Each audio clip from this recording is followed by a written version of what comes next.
Welcome to Post Sports Antelope Baseball, a Post Sports radio presentation live and free on Facebook and YouTube. This broadcast is made possible by Judge Lee and Marcia Norman, supporting what's good for Post and Garza County. The Post-Dispatch, the newspaper of record for Garza County since 1926. The Dispatch is the corporate sponsor of Post Sports Radio. Post Family Dentistry, small-town values, state-of-the-art care. Garza County Animal Hospital, a family atmosphere for family pets. KSSL Radio, playing the greatest country music ever recorded. The Will and Crystal Osborne family, proud supporters of the Bold Gold Nation. The Post Independent School District, we are Bold Gold. Carson Construction, Post-owned and operated. Call 806-626-3811. And now, here's the Judge Lee and Marcia Norman pregame show on postsportsradio.com.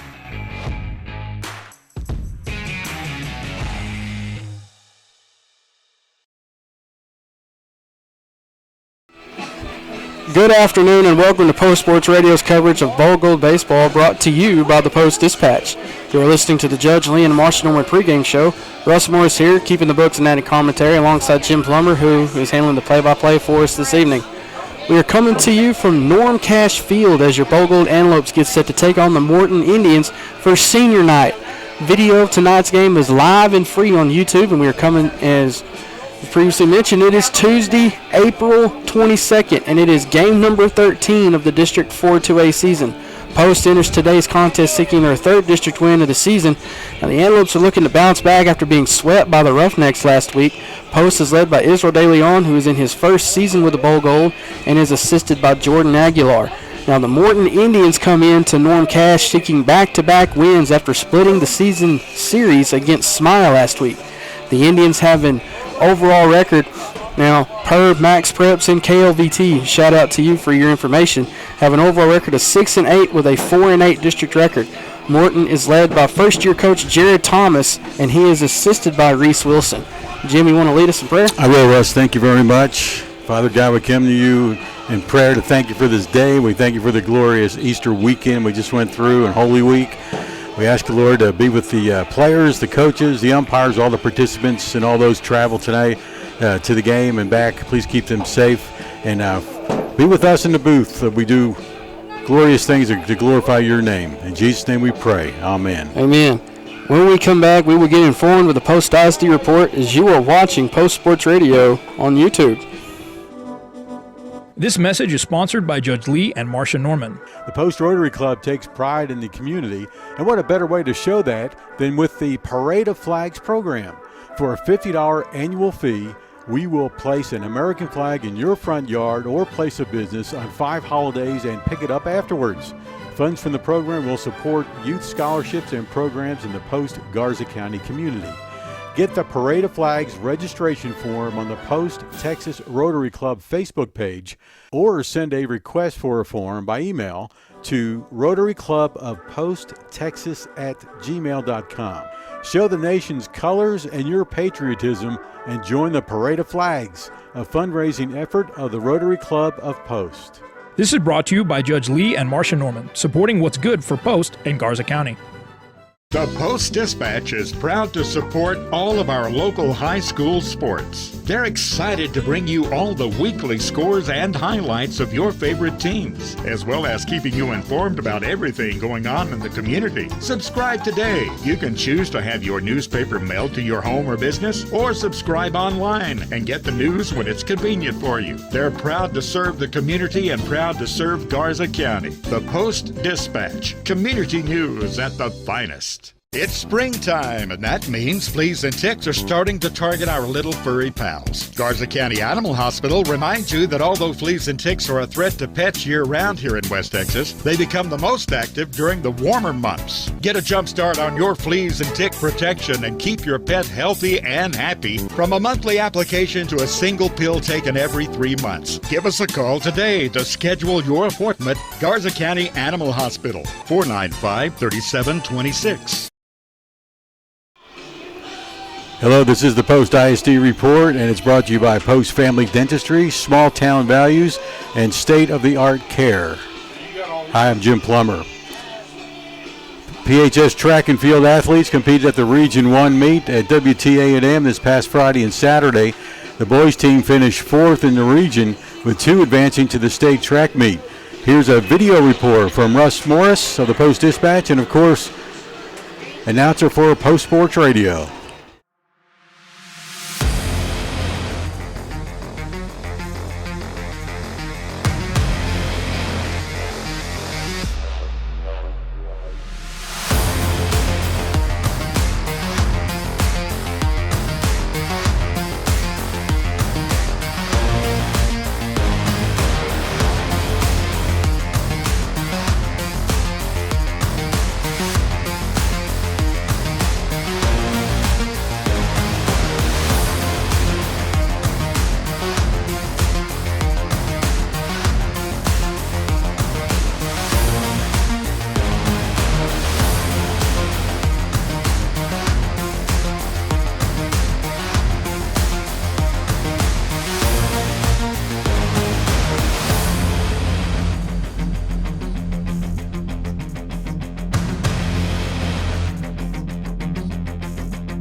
Thank you, Russ Morris, for that video presentation. Just as a note, Mason Wright broke the school record to win the region and advance to state for the third time. That, of course, being in the shot put.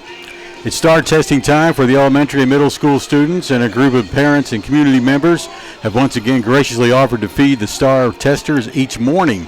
That started this morning, and it continues, tomorrow and then next Tuesday. So we pray for the best in the star testing process for all of our students. The Post Bowl Gold varsity tennis team brought home some hardware and saw great results at the Levelland tourney last week. Geruda Schroth and Kaysen Wayne came in third place in mixed doubles. Nelson Esparza, consolidation bracket champ in the men's singles. Riley Hernandez and Sophie Scott came in fourth place for the girls' doubles. Also competing for the Lopes were Amity Jarrett in the girls' singles, Ry Ryan in the men's singles, and Josh and Nevaeh Segura in the mixed doubles. The Antelope tennis team will compete tomorrow and Thursday at the district meet at Plainview. I want to say congratulations to the one-act play. They are going to compete again. I think it's regionals or area coming up this weekend. I think it's Friday. I think it's regionals, if I'm not mistaken. That sounds about right. So good luck to them.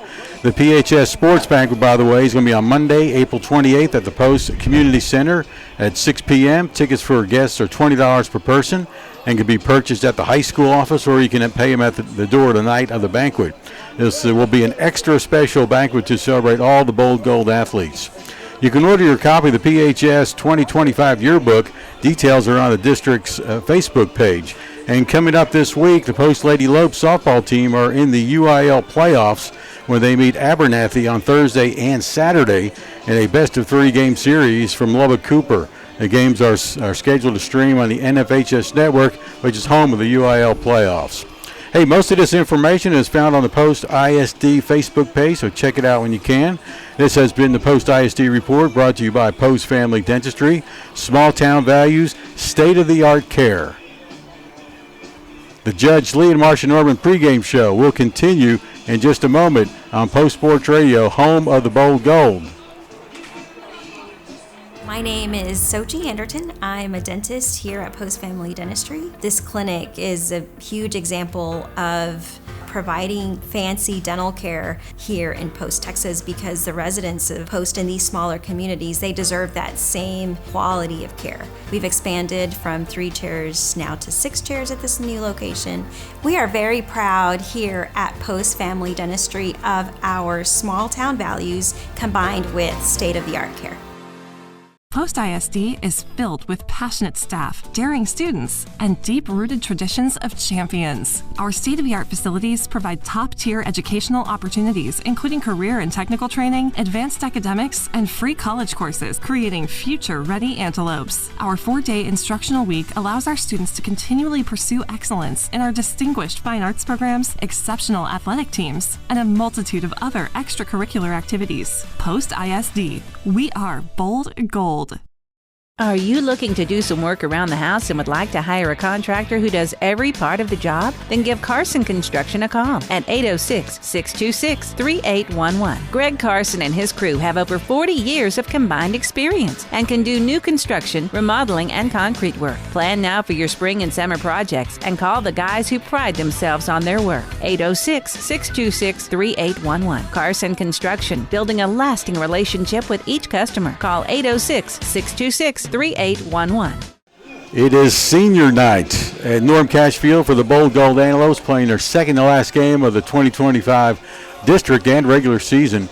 We want to thank y'all for listening today. Jim Plummer here with Russ Morris. Russ with more about the district standings and all that great stuff. Russ? Well, so first, the last time that Post and Morton squared off against each other on the baseball diamond was back on March 10th of 2020. The Bold Gold winning 14-4. That game was played here at Norm Cash. Games around the district tonight and Thursday, Friday, and possibly Saturday as well.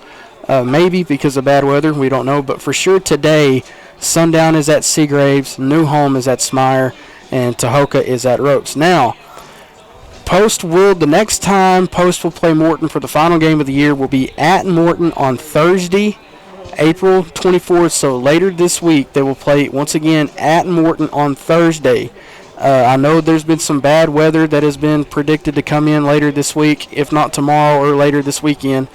But for more information, please stay tuned to the Post ISD Facebook page and contact Coach DeLeon at the school as well. Now as we move on to the standings, New Home, Ropes, Smyre, Tahoka, Sundown. Those are your top five. Why do I bring that? Because Morton, Post, Seagraves are officially eliminated.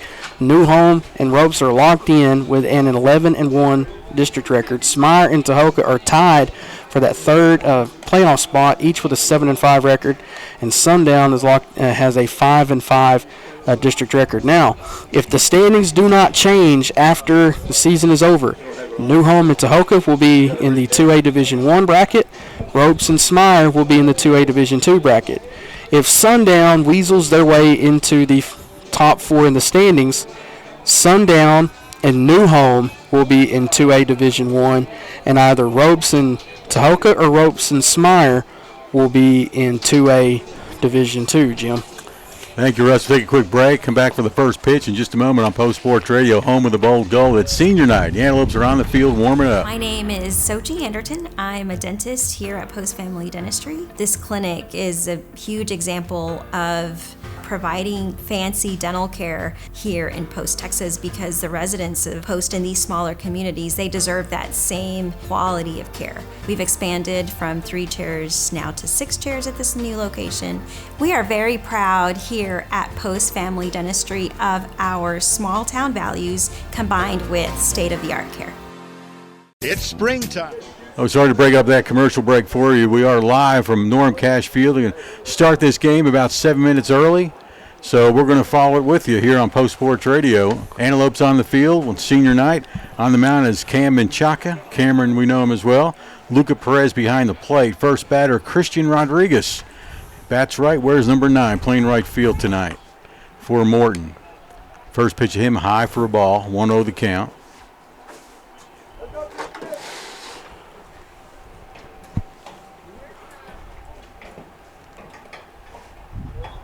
Next pitch, high and inside for a ball. 2-0 the count. Start off this game. Out on the field for the Antelopes, Cooper Osborne's at third, Jax Perez at short, Landon Garcia second, Brian Salcedo at first. Inside, call ball. 3-0 now the count. 3-0 count to start this game for Cameron Menchaca on the mound for the Bold Gold. Called strike. 3-1 now the count. It's Cooper Osborne out there on third. Brian Salcedo out on first. Out in the outfield is E.J. Soto in left. Daniel Young in center. Caden Hawkins in right. And another called strike. Making the count now 3-2 to Christian Rodriguez of Morton.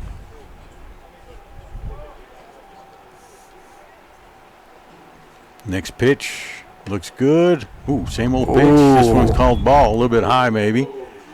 So, going to put that first batter after a 3-2 count on first base.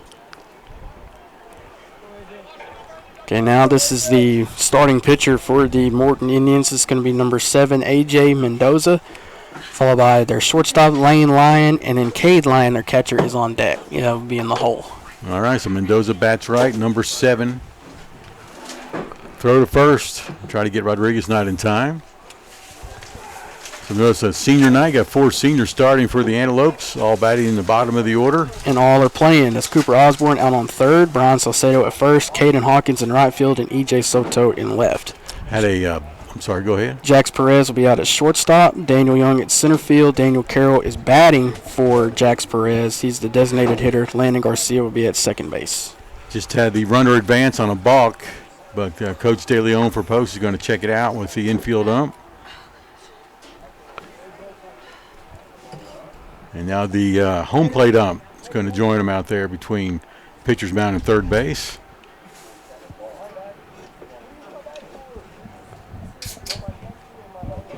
Whenever that happens, you'll like to get an explanation so the pitcher understands and won't do it again. Okay, something so he naturally does. Seeing what Coach De Leon, this is the way I interpret this. He was already going in the stretch, and he was going to already try to go for the windup.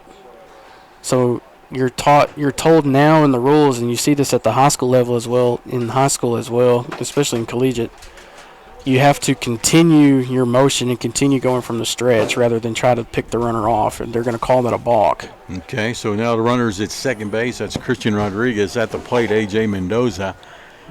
He's got no pitches at him yet. Here, the first one. Going to be hit into right field. High and fairly deep. Underneath it is Hawkins. Loses it in the sun. Hits the ground. The runner from second is coming home. And the throw is home and just not in time, but a good throw nonetheless. And that would have been from Daniel Young, who came from center field to help out his right fielder, Caden Hawkins. It is going to put Mendoza on second with an RBI. Got to give him a double, another single. Goes to second on the throw. So what do you think, a single? That is a single, and he advances on the throw. All right, Lane Lyon, the shortstop, now comes to the plate, number 3. Or number 1, rather, batting in the third slot. That was just a weird read by the senior. Either he lost it or he basically misread it. Dropped about 15 feet to his right towards center field. All right, so at the plate once again, this is Lane Lyon. His brother Cade will follow. First pitch outside for a ball. You got 1 run for your Morton. I need to take a picture. Nice, got a 1-0 count. From the stretch, Menchaca brings it home, fouled off by Lane Lyon. Count now 1-1.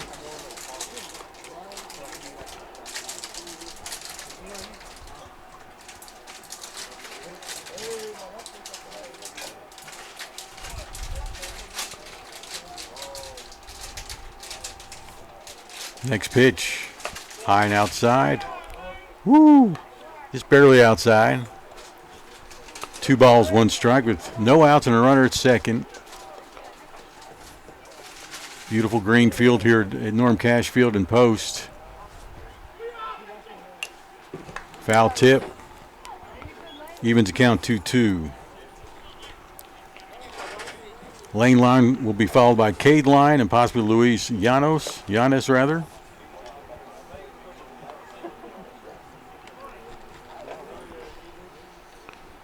Cam Menchaca, sophomore pitcher for the Antelopes from the stretch. Left-hander throws outside for a ball. Good stop by Luca to prevent that ball from going all the way to the backstop. We've seen it time again. If that ball comes all the way back towards us, that runner's going to third. All right, so now we've got a 3 balls, 2 strike, full count once again.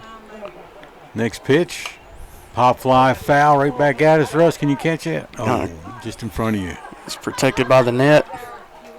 Oh, it comes off the top just barely. Okay, still 3-2. 3-2, no outs, 1 runner on.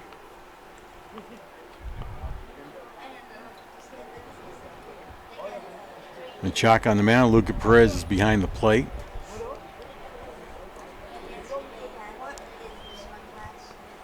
There's a runner from second going to third. Throw down there after the swing is not in time, and Cooper makes a nice catch, keep it from going into left field.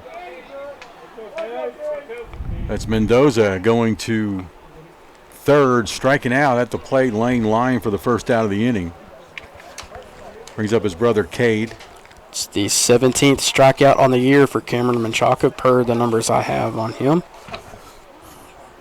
Our runner at third from the stretch, Menchaca, way high and outside. Runner's going to come home and makes it standing up. So Mendoza crosses the plate for the second run of the top of the first for Morton.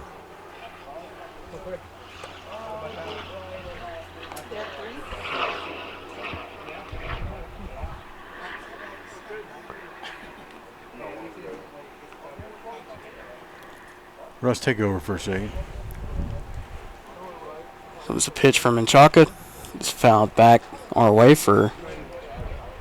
Should put the count even now at 1-1.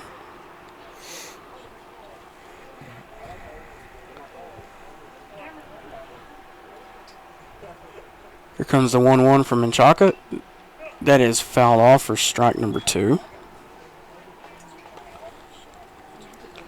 Again, your Carson Construction score is 2-0 in favor of Morton.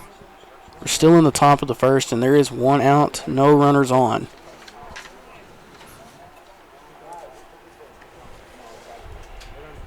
It's taken just high for ball 2.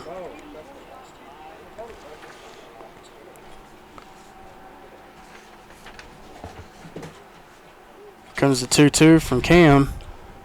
The ball is hit out into left field in between the gap from third and short. Runner stays on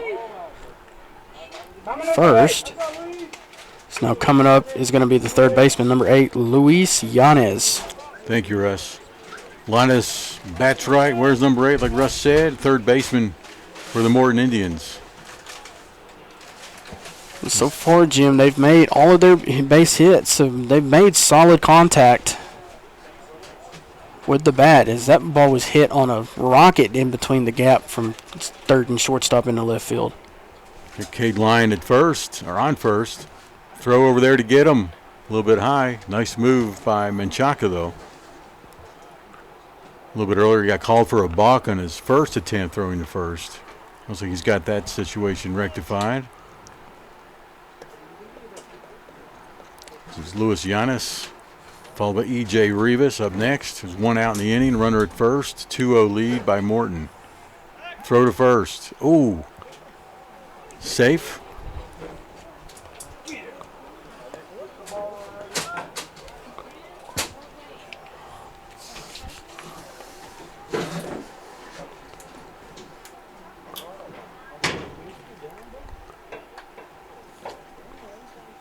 Cam Chaka checks first, brings it home.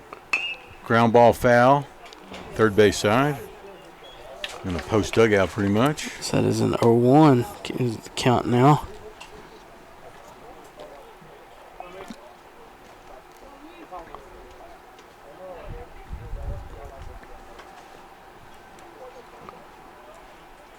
All right, so 0-1 count, 1 out, runner at first. Menchaca going there to try to get him, not in time. Over to Brian Saucedo, one of the 4 seniors starting on the Antelopes team tonight. Later we'll adjust the camera showing the field to show the numbers behind the plate that have their numbers. And we'll have the senior presentation after the varsity game. Pop fly, infield fly. Underneath it is 3 guys. Nobody makes the catch. Runners are going to advance and first. And then the throw to second is wild to the right. And it looks like Cade Lyon's going to come all the way from first to home. Giannis now turning around third. And it's going to be a throw to get the out. So still a run scores all the way from first on that play. And how Russ will score that, I have no idea. So technically, it's an infield single. Everybody advances on an errant throw. It's going to be a throw. It's going to be an error on Cameron for overthrowing it to second. That ball goes all the way out into center field. Runner comes all the way back in, and then now it's a just a relay all the way back to home for out number 2. That's the best I can describe it. Okay. So yeah, but it is an infield single because you had calamity at the mound. Nobody calling each other off. So I got it. No, you got it. I got it. And then just bam, just that ball lands where it landed. 99% of the time, the pitcher doesn't want to try to make the catch. Should be the shortstop or the second baseman. But all went for it, and nobody got it. All right, it's going to bring up E.J. Rivas, center fielder, number 5. He bats left. He'll be followed by Britton Boggs. Do have 2 outs on the board now. Nobody on base. 3-0 is the Carson Construction score. Morton leading. Cam Chaka throws an inside corner strike.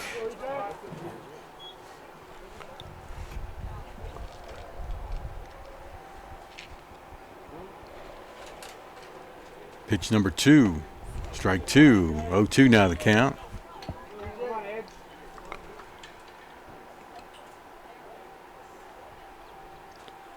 Britton Boggs is on deck.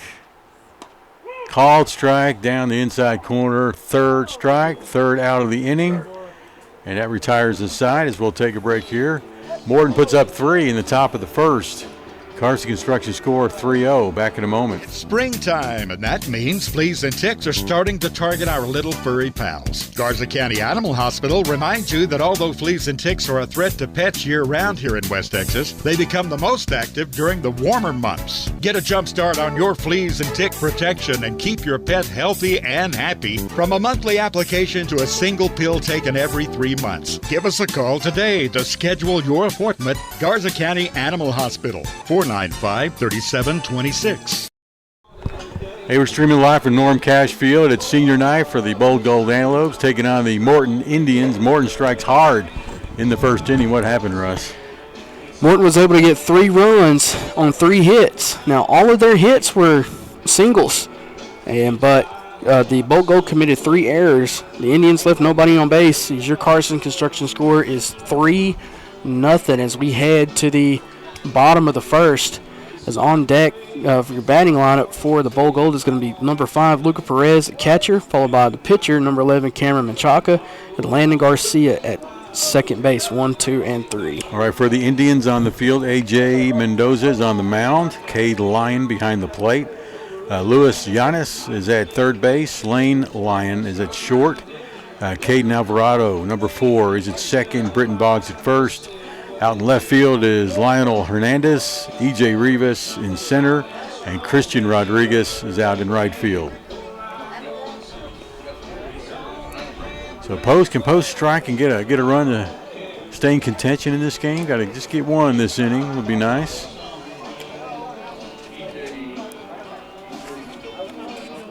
Luca Perez with a good batting average, one of the best on the team. He'll be leading off for them with a .395 average. On base 544% of the time.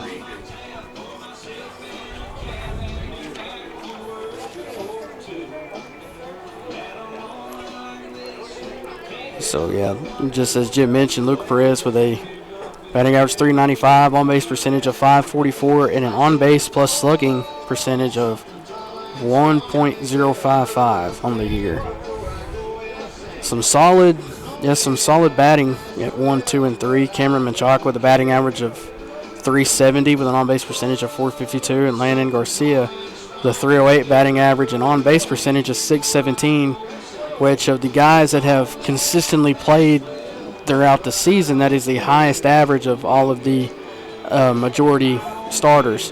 And he has an on-base percentage of, on-base plus slugging of 1.117. Just notice catcher behind the plate, Cade Lyon with a good arm to second base. A nice throw right there. Last warm-up pitch by A.J. Mendoza, ready to roll for the Antelopes. Once again, leading off Luca Perez, number 5, the catcher. On deck, Menchaca, followed by Garcia. Ready to roll. Left-handed pitcher is A.J. Mendoza. Full windup. In the dirt outside for a ball.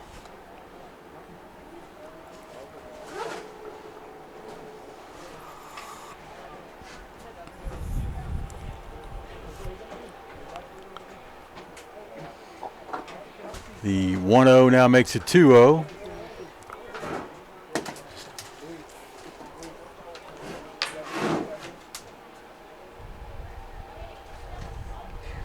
Luca, right-handed batter. Not only catches but pitches, plays the outfield. Watches the third ball go by. 3-0 now the count. Just how the post pitcher started out with the first batter. 3-0, came back, made it 3-2, ended up walking him. See what happens here. There's a strike. Called strike, looking now 3-1 count. Yeah, that caught the lower part of the strike zone. Mendoza with pitch and a swing to miss by Perez, now at 3-2. So if history repeats itself, Lucas should walk here. I'd rather have a home run right now. Swing and a miss for a strikeout. 1 out. All right, bringing up second slot hitter is number 11, Cam Menchaca, the pitcher. Once again, Cam is batting .370 on the season.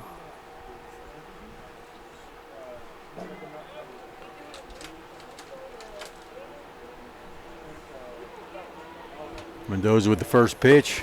Breaking ball didn't break. It was high and outside.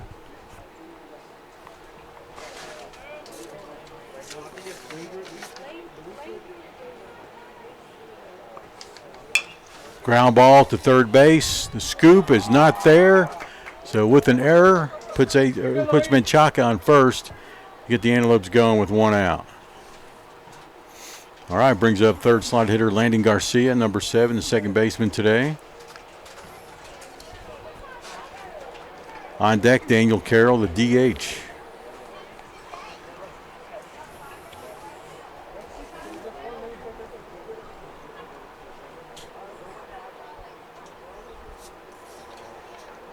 Number 7, Garcia, 308 batting average, on base 317 or 617 rather.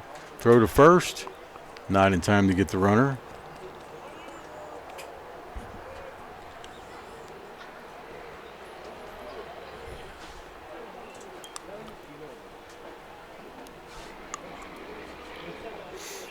Mendoza from the stretch, left-hander throws home, fly ball, short left field. Underneath it, Lionel Hernandez to make the catch for the second out of the inning. Putting Cam Menchaca back at first. We go to the cleanup hitter, number 13, Daniel Carroll. Sometimes plays first base, today the DH. I imagine that's so we can get all the seniors in there. So Brian Salcedo playing first base tonight. First pitch to Carroll, high and outside. Throw down the first from the catcher. Not in time, but close. Trying to get Menchaca diving back to first.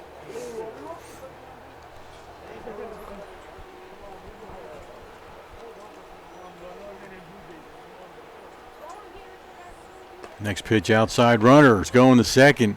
Easily gets there, Menchaca. Ball goes out into center field. Menchaca stays at second.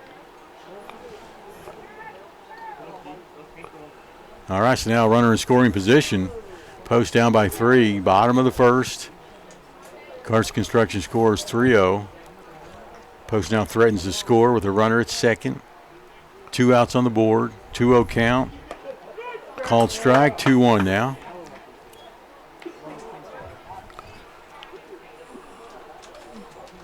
Outfield playing pretty short. Of course, Post with a large outfield. Next pitch, swing and a miss. It's a foul. Foul tip, rather. Runner stays put at second.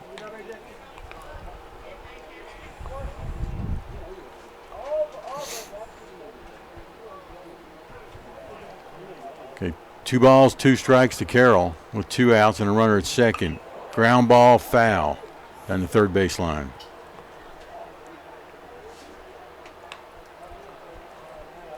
All right, still 2-2 with 2 outs. Daniel Carroll, number 13, sophomore this year, batting .280. Gets on base more than half the time. High and inside for a ball. Full count with 2 outs.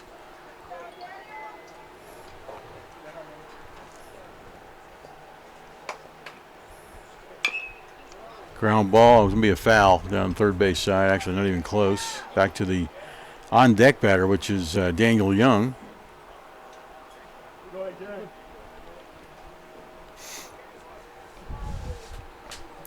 Next pitch. High and outside. Going to walk the batter. Put runners at first and second now. So Daniel Young coming to the plate. Number 1. Sophomore batting .227. Catcher calls timeout. That's Cade Line going to talk to A.J. Mendoza.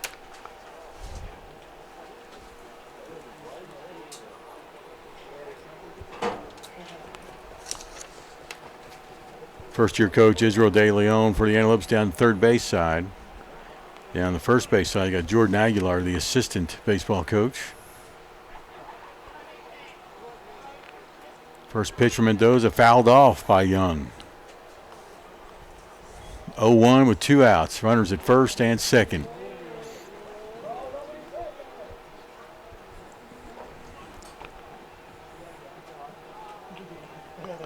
A.J. Mendoza with the delivery. Swing and a miss. 0-2 now the count to Young.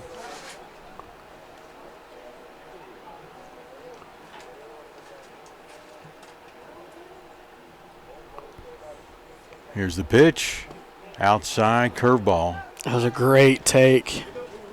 Pretty tempting for the young guy. Held back. Now you got 1 ball and 2 strikes against Young.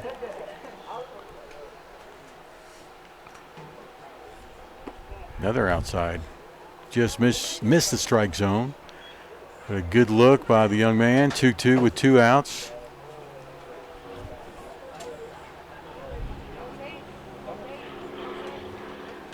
Two pitch from Mendoza. It's going to be driven foul down the right field line. Hits the chain link fence. So if we can straighten that one out, get a couple runs there possibly. Yeah, and knowing that grass out in the outfield, when those balls laying out there, they just love to roll. So Daniel Young once again 2-2 is the count. 2 outs. Breaking ball. Got some diving away. And gets him looking for the third strike. And the third out of the inning takes us to the top of the second. Carson Construction scores 3-0, and Morton leads. We'll be right back in a moment. Post Antelope Baseball is powered by La Isabel Boutique, a girls' boutique with clothes, accessories, and custom hair bows. The boutique is located at Avenue H and East Main. The Post Area Chamber of Commerce, serving posts in all of Garza County. Visit postcitytexas.com. The Post Methodist Church, making disciples of Jesus Christ. Antelope Wash and Dry, a clean, affordable laundromat now open at 303 South Broadway. And Happy State Bank, a division of Centennial Bank, member FDIC. Post Sports Radio thanks these sponsors for making Bold Gold Baseball live and free on Facebook and YouTube. Post almost scored in the bottom of the first, but didn't. So here's Russ Morris with a rundown of what happened. No runs on no hits. However, the Bold Gold left 2 runners on. Morton did commit 1 error, as actually they committed 2 errors with an overthrow, so I need to correct that. Either way, Carson Construction score remains 3-0 as we head to the top half of the second inning. We're coming up to the bat. It's going to be the 7, 8, 9 hole hitters. Going to be number 13, the first baseman, Britton Boggs, followed by number 4, second baseman, Jaden Alvarado, and number 14, left fielder, Lionel Hernandez. All right, Russ, line up for the Antelopes out on the field. On the mound is Cam Menchaca, Luca Perez behind the plate.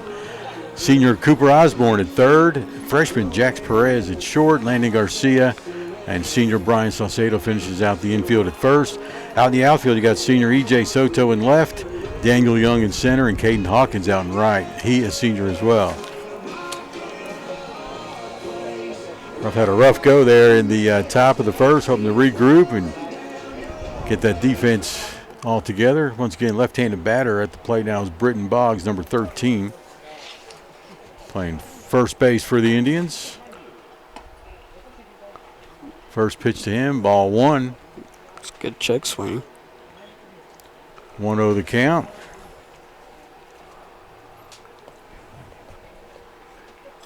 Swing and a miss. Makes the count 1-1. Jaden Alvarado on deck, then Lionel Hernandez, follows him. Finish out the bottom of the order for the Indians. Next pitch, a little bit too far outside for a ball. 2-1 now to count.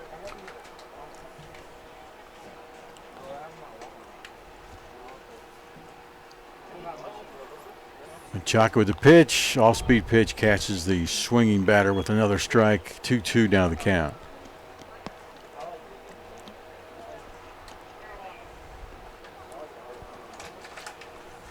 Swing and a miss for the strikeout. So 1 up, 1 down. So we go to the next batter on the list is Jaden Alvarado. It's the 3rd strikeout of the day for Cam. Cam's a sophomore, right? Yeah. I believe so. Pitched for us last year as well.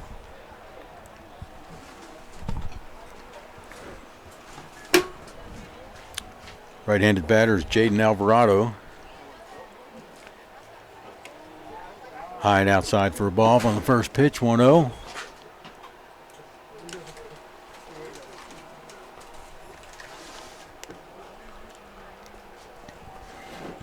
Cameron Menchaca, nice pitch. Going to be a grounder to Brian Salcedo at first. Picks it up and tags the base with his foot for the second out. So 2 up, 2 down. Brian with the unassisted put out. Nice play by the senior.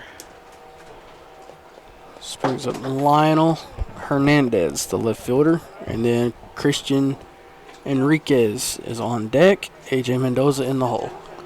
So Hernandez rounds out the order in the 9th slot. Then we go to the top of the order.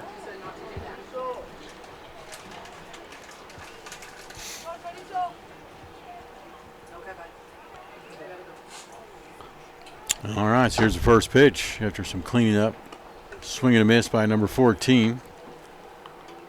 Hernandez had a pop fly catch in the first inning out in left field. Now at the plate for the first time. High for a ball, 1-1 the count. 2 outs, nobody on.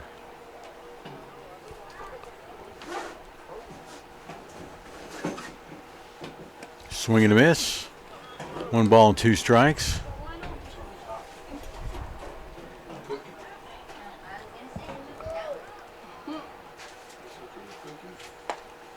Called strike. Boy, a heater caught the inside corner for the 3rd strike.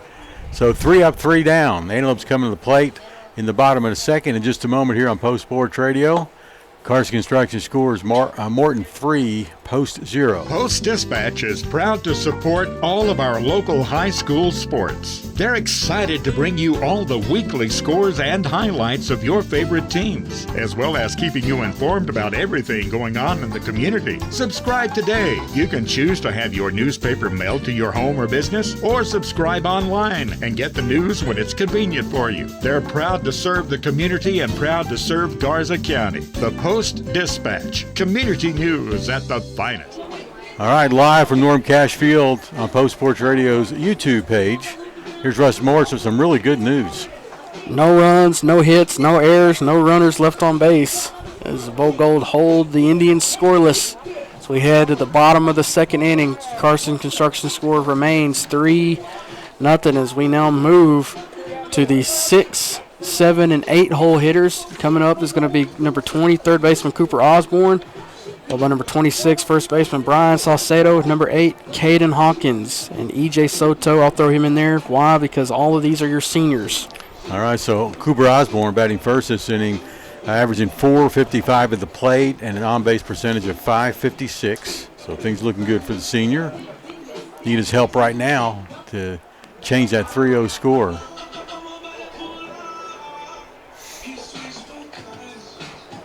Last warm-up pitch by your pitcher A.J. Mendoza for the Morton Indians. His buddy Cade Lyon is behind the plate.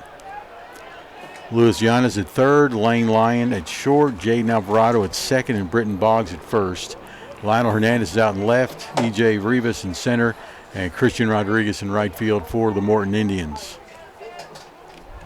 Got a pitch count on the Mendoza. Mendoza has, this will be pitch number 24. And it's in the dirt in front of the plate. Stopped by the catcher. That one hurt a little bit. So 1-0 the count to Cooper Osborne, the senior for the Antelopes. Center fielder looks like he's playing a tad bit deeper. Osborne ready for the 1-0. This one goes to the backstop through the glove of the catcher.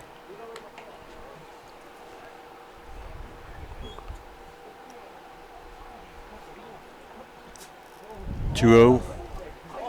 Mendoza. Oh, this one's driven into center field. It is deep. Over the head of the center fielder. One hopper to the fence. Cooper's round first on his way to second. He'll have a stand-up double and almost a home run for the senior. We'll take the double to start things off here in the bottom of the second. All right, coming to plate now, you've got Brian Saucedo, also a senior. As Russ pointed out, the bottom four batters for the Antelopes are all seniors. Caden Osborne will be on, or Caden Hawkins on deck. E.J. Soto will follow him. So Saucedo coming to the plate, number 26, playing first base tonight. .222 batting average and .364 on base percentage. Mendoza from the stretch with a runner at second. Checks, comes home. Oh, he drives it into left field. This one hits the fence. Here comes Osborne around third. He's going to be easily safe at home. And the big guy, good old Brian Saucedo, has a stand-up double for the second. Was that the second pitch of the inning as well? As his second pitch, pretty much, yeah. As they stand-up RBI. So the seniors coming through, putting up a run on the board for the Antelopes, making the score now 3-1, the Carson Construction score. Yep. No outs, runner at second. Got Caden Hawkins, the right fielder. The pitch goes in the dirt behind the catcher, and Brian Saucedo is going to get to third base easily on the wild pitch. Brian dives in there feet first. Nice slide. Coach DeLeone kind of enjoyed that one. All right, Hawkins at the plate. Let's get back to business here. We got 1-0 count. How can you not enjoy it? He's a pulling guard taking third base. Let's see, a suicide squeeze would be nice now for Saucedo. Coming in from third. And the catcher would definitely be out of the way. Next pitch. Swing and a miss. Making the count 1-1. So Caden Hawkins batting in the eighth hole. He'll be followed by E.J. Soto on deck. Post put up one run here in the bottom of the second already. Next pitch goes to the backstop once again. Brian Saucedo stays put. Come on, Coach.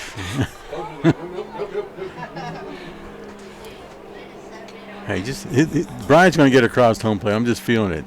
It's probably going to be on the hit here by Caden Hawkins. Look at their body language. They're both laughing about it. Coach DeLeone just told him, he said, stay. The other pitch in the dirt. So make the count 3-1 now to Hawkins. Once again, Saucedo on third after hitting a nice double. Hit the fence out there in left field. Of course, prior to that, Cooper Osborne pounds one to center field, one hop to the fence. Called strike. Full count, 3-2.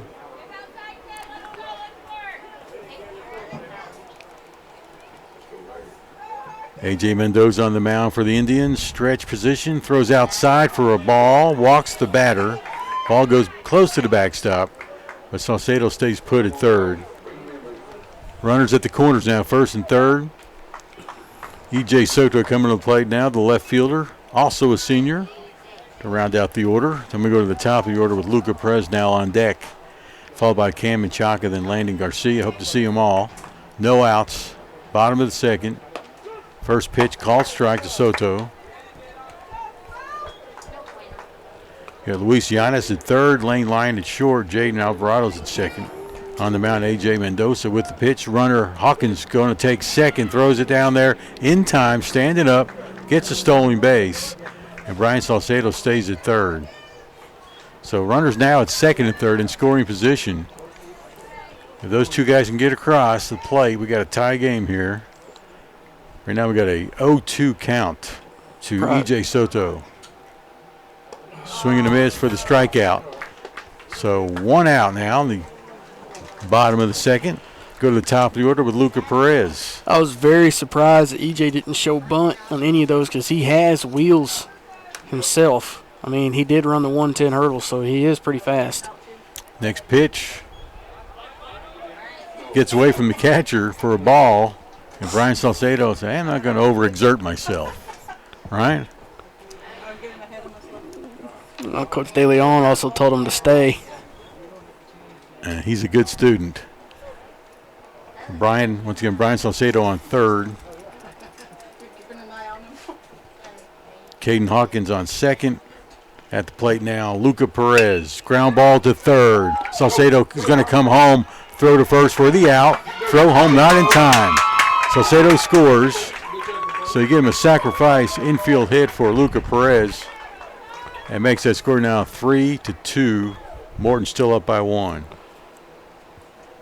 Still with runner at third. We got 2 outs. Hawkins on third. Coming to plate now, Cam Menchaca, the pitcher for the Antelopes tonight. He got on base last time via an error on the third baseman. Batting .370. Here comes the first pitch to him. Drives it into center field, just over second base. So drives home the run as well. It's an RBI single for Cam Menchaca to help his pitching effort as well. So Post ties it up at 3 on that hit. We got a brand new ball game, ladies and gentlemen. Starting all over with 2 outs. We go to number 7, Landon Garcia, batting in the third hole. On deck will be Daniel Carroll. Pinch. Here comes a pinch runner. Cam Menchaca gets to sit down. He's the pitcher. I think that's Eric Rodriguez coming in to run for him. There's number 3, correct. Eric Rodriguez, a sophomore. Well, we think it's Eric Rodriguez. They change numbers every day. We have a good idea. It's probably Eric. I see Eric try to take second here, force that throw. Never mind. We have nobody else on base. Swing and a miss by Landon Garcia. Strike 1. 0-1 the count with 2 outs and a runner at first. If you just joined us, Post gave up 3 runs in the first. They come back here in the bottom of the second to tie it. Oh, ball's going to hit the batter. No, it didn't. It went behind him.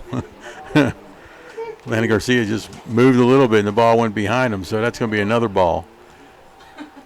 Or 1 ball, rather. 1 ball, 1 strike, 2 outs, runner at first. Throw to first, gets away from the first baseman, and it looks like number 3, Rodriguez, makes his way to second. No problem. Okay, so Eric Rodriguez now on second on the errant throw by the pitcher. Mendoza puts him in scoring position for a possible go-ahead run for the Antelopes. Got a 1-1 count to the batter, Landon Garcia. Swing and miss this one. Gets away from the catcher, and Rodriguez is going to advance to third on the play.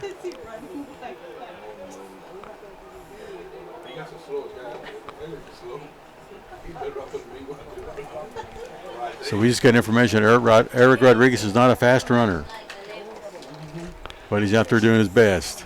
Swing and a miss. Throw to first to get the runner on the swing for the out. So for the third out, Post comes back with 3 runs to tie things up in the bottom of the second.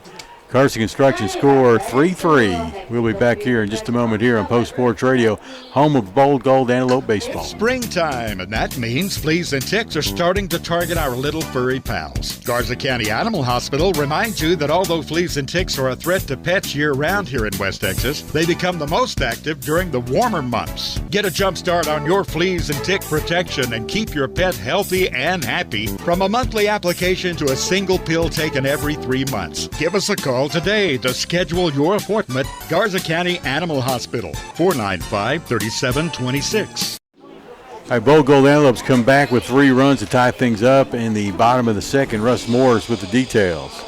Well, 3 runs on 3 hits. 1 runner was left on base, and the Indians commit 3 errors. One pass ball, a wild pitch, wild throw, and a pass ball. That'll do it for you pretty much.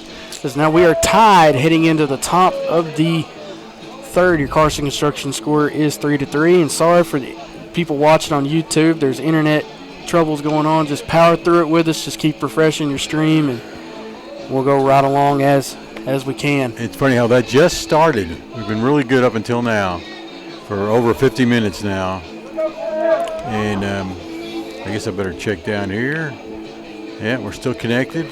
So now coming up is going to be Christian Enriquez, AJ Mendoza, and Lane Lyon. 1, 2, and 3 as we're back to the top of the order. Okay, what did Christian do his first time up? He walked and then came all the way around and scored on a wild series of events.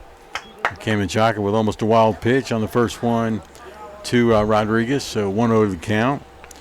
So Cameron Menchaca, sophomore on the mound. Luca Perez, sophomore behind the plate. Got a few seniors out there for the Antelopes on this senior night.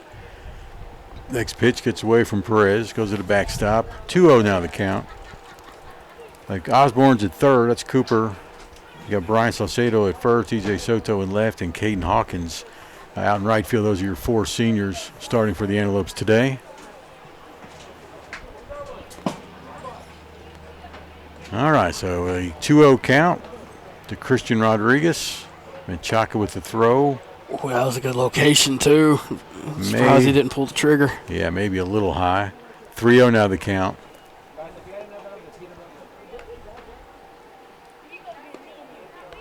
Going to walk him on the 4th pitch. 4 pitches, 4 balls. Puts Rodriguez at first. Brings up A.J. Mendoza, the pitcher, who throws left and bats left. Home plate ump is going to make his way out to the pitcher's mound. Mendoza had a single back in the first, and he came all the way around and scored. Also had a stolen base back in the first. Once again, if you're having trouble, if you're getting some buffering at home watching the game, do remember that we do record these and we will upload the full version after the game anytime we have internet troubles like today. And miraculously, it just started about 5 minutes ago. All right, so here we go. It's Mendoza at the plate. Is that right? Yes. Right-handed batter. Oh, throw to first. Gets the runner. Nice pickoff by Cameron Menchaca. A good catch and tag by Brian Salcedo, the first baseman, to get the runner Christian Rodriguez out at first for the first out of the inning.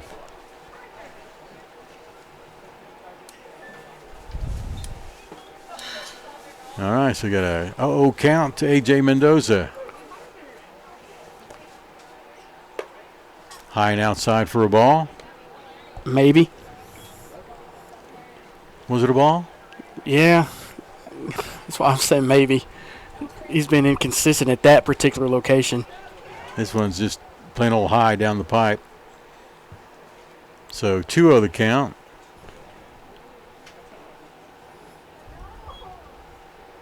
A little bit low for a ball. 3-0 now.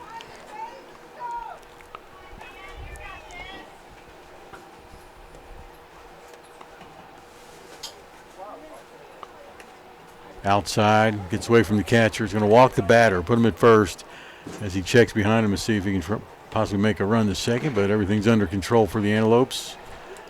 Putting 1 runner on, 1 out. Scores tied. We're at the top of the 3rd. Now this brings up Lane Lyon. He struck out swinging back in the first. I keep speaking into existence every week, thinking it's going to happen. Double play opportunity is here if you can turn it. Mendoza has a pretty decent lead at first base. Menchaca's going to throw, try to get him in a little bit late. Lane Lyon is at the plate. Cade Lyon, his brother, on deck. Lane, the shortstop, his brother and catcher.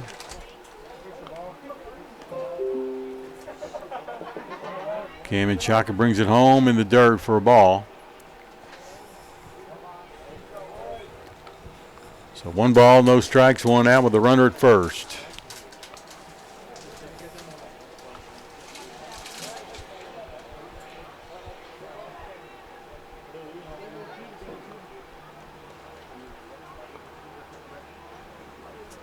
Throw to first, not in time. So Cam has picked off 1 so far. Would you happen to have any stats on if he's picked off anybody else this season? I do not have that written down. That's okay. Don't worry about it. All right, runner at first with a decent lead. Menchaca brings the ball home, swinging to miss by the batter.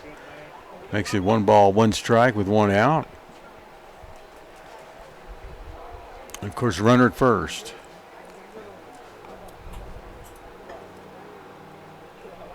Carson Construction score tied at 3.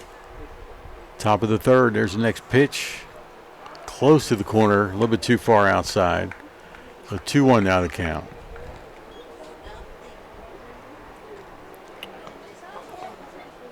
Beautiful, a little bit warm spring day here in Post, Texas. And Cam Menchaca pitch and a swing and a miss for the strike. 2 balls, 2 strikes to the batter, number 1, Lane Lyon. That was his 3rd or 4th time he's picked off a runner. Earlier in the inning, Menchaca picks off the runner at first for his 3rd or 4th time of the season. Thank you, Russ. Menchaca throws the first again. Runner safe.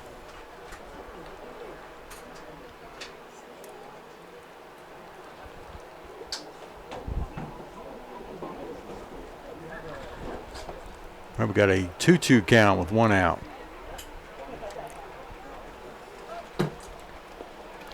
Ball in the dirt. Runner's going to advance to second. Throw over the shortstop's head.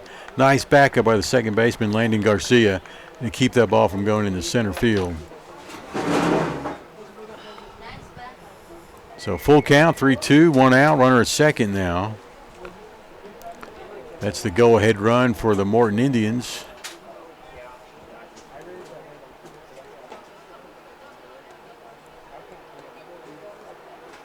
From the stretch, Menchaca checks second, brings it home, outside a little bit. Going to walk the batter, putting runners at first and second. Well, you got your double play opportunity back alive. There you go. Now this is Cade Lyon. He had a single and came all the way around and scored. One of the three runs for the Morton Indians in the top of the first.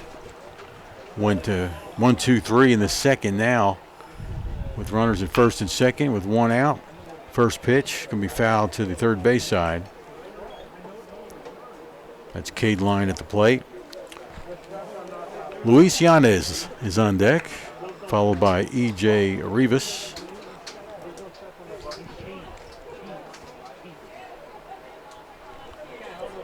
Cam Menchaca keeping an eye on 2 runners at first and second. Brings the ball, throws to second. Nice throw. Not in time to get the runner, though.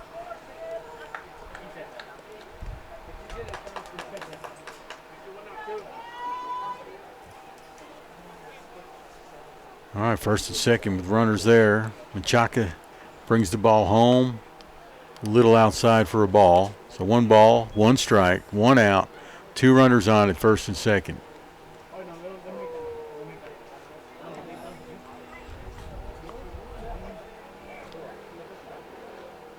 Next pitch, outside, just barely.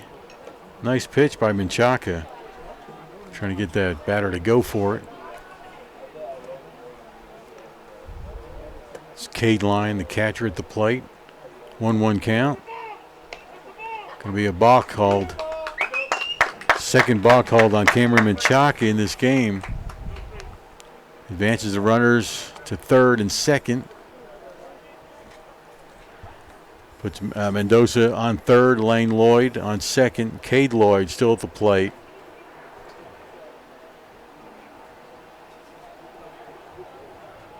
All right, so it's going to put keep the count at 1-1 with 1 out. Go-ahead run in this game is on third base for the Morton Indians. Menchaca from the stretch coming home, foul ball. Whoa, going after our coaches there at the dugout. Luckily they were watching.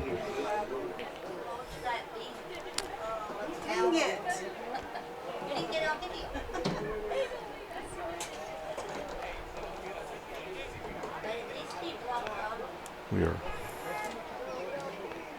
from the stretch, the 2-1 pitch, high and outside for a ball. 3-1 the count.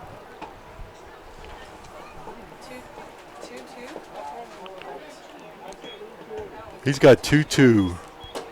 All right, so 2 balls, 2 strikes, according to the umpire. We'll go with that.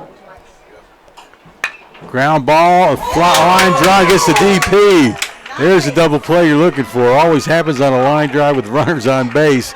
That shot straight down third base, a little bit off the line, and Cooper Osborne makes the catch and a put out as well, as the runner on third was a little about 10 feet off. He tags the base, and that's the end of that. So it ends the inning. No run score. We'll come back and look. Right now we got a 3-3 tie. That's your Carson Construction score against Morton. We play the greatest country music ever recorded. Tune in anytime and anywhere to KSSL 107.3, 94.1, KSSLFM.com, and on our free mobile app. All your favorites are here. Hi, I'm Alan Jackson. Hi, this is Mark Chestnut. Hi, I'm Clint Black. We've got them all. Hi, this is Ronnie Millsap. Hi, this is Patty Loveless. Hi, everybody, this is Garth Brooks. Hey, this is George Strait. I've been listening to this radio station forever. Proud supporters of high school sports. We are KSSL. Hey, Post gets out of a jam in the top of the third, and Russ Moore's here to explain all that. No runs on no hits. One runner was left on base. The Bowl Gold did commit an error via a walk. Now, the Indians did have two on. The double play to end the inning came with a line drive that was hit right to Cooper Osborne. Caught it, then stepped on third for the unassisted double play. Carson Construction score remains locked at 3 apiece as we head into the bottom of the third. Coming up to bat is going to be Daniel Carroll, Daniel Young, and Cooper Osborne, 4, 5, and 6. And now the second inning, Post scored 3 runs in the bottom of the second. So we go to the bottom of the third now. See if they can do that again. Got pretty much the same batters. You say Daniel Young starting out? Or Daniel Carroll, rather? Yeah, Daniel Carroll, the designated hitter. What did he do his first time up? He got on base with a walk back in the first. And then Daniel Young, Cooper Osborne's when he started off the second inning rather, with a smash to left center with a one hopper to the fence and a double at that, and ended up scoring. So we'll see what happens here. Still on the mound, you got A.J. Mendoza for the Indians. And behind the plate, Cade Lyon. Go around the horn for you at first is Britton Boggs, second Jaden Alvarado, Lane Lyon at short, Luis Yanis at third. Left field, Lionel Hernandez, E.J. Rivas in center, and Christian Rodriguez out in right field.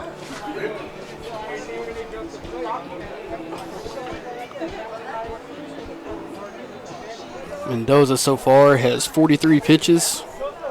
This will be pitch number 44. Daniel Carroll at the plate. First pitch, ball 1. 1-0 the count.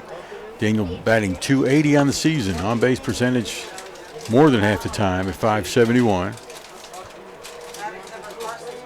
He's going to drive this one in the right. It's a pop fly. It's going to be the second baseman, actually. Infield pop fly caught by the second baseman, Jaden Alvarado.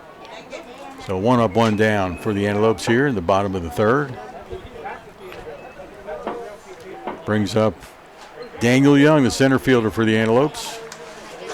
He struck out, got caught struck out looking back in the first inning. Batting .227, fouls the first pitch off, 0-1 the count. With 1 out. 3 runs for the Antelopes, 3 runs for the visiting Indians. In the third inning, this is the bottom, and Daniel Young at the plate. Curveball, called strike. That's what got him looking on the first time up to strike him out. Yeah, it was good action on that curveball. Good location on it, too, to get it inside.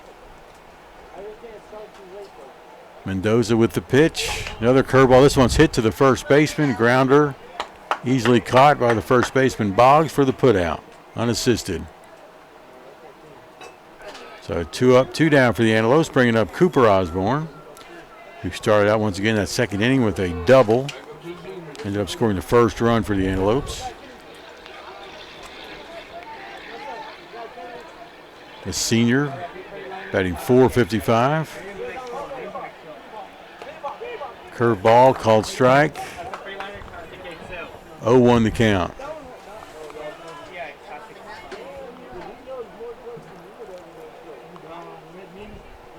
Next pitch from Mendoza, high and outside, 1-1.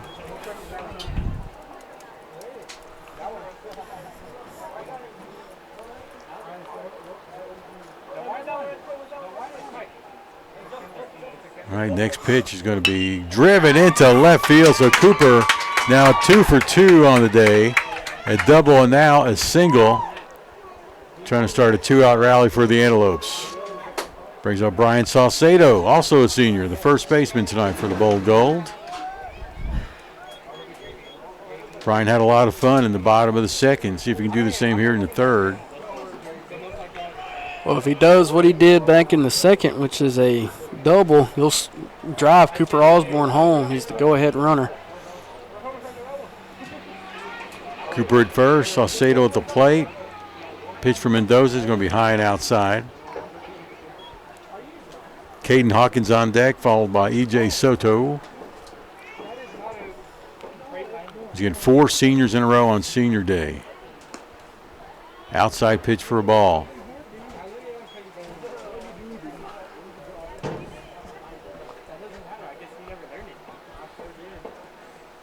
Next pitch. Fouled off. Foul tip in front of the plate.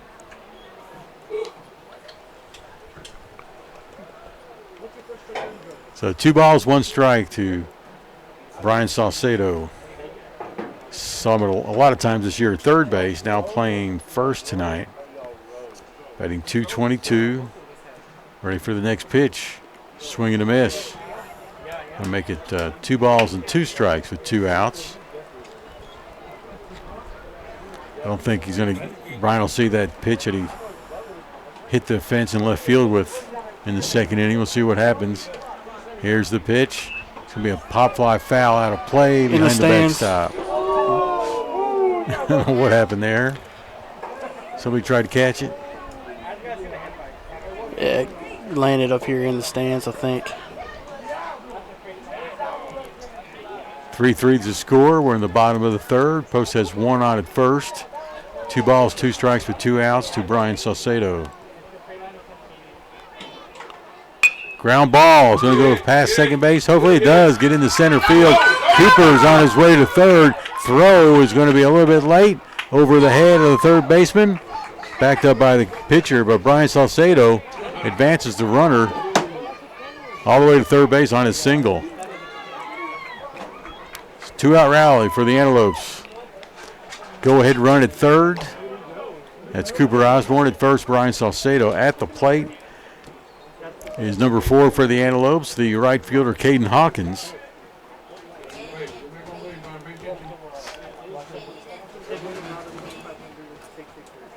Salcedo at first. We have seen Brian steal second before, especially in a situation like this, but with 2 outs, it's a little bit questionable. Let's see what Coach DeLeon has up his sleeve. 1-0 the count to Hawkins. This one is going to be inside for a ball. 2-0 now. Things are starting to cool down here at Norm Cash Field. Expecting rain after the game ends, starting at about 8 o'clock. Starting to cloud up a little bit. Mendoza throws the ball, and Hawkins swings and misses the inside pitch for a strike. So 2 balls, 1 strike with 2 outs.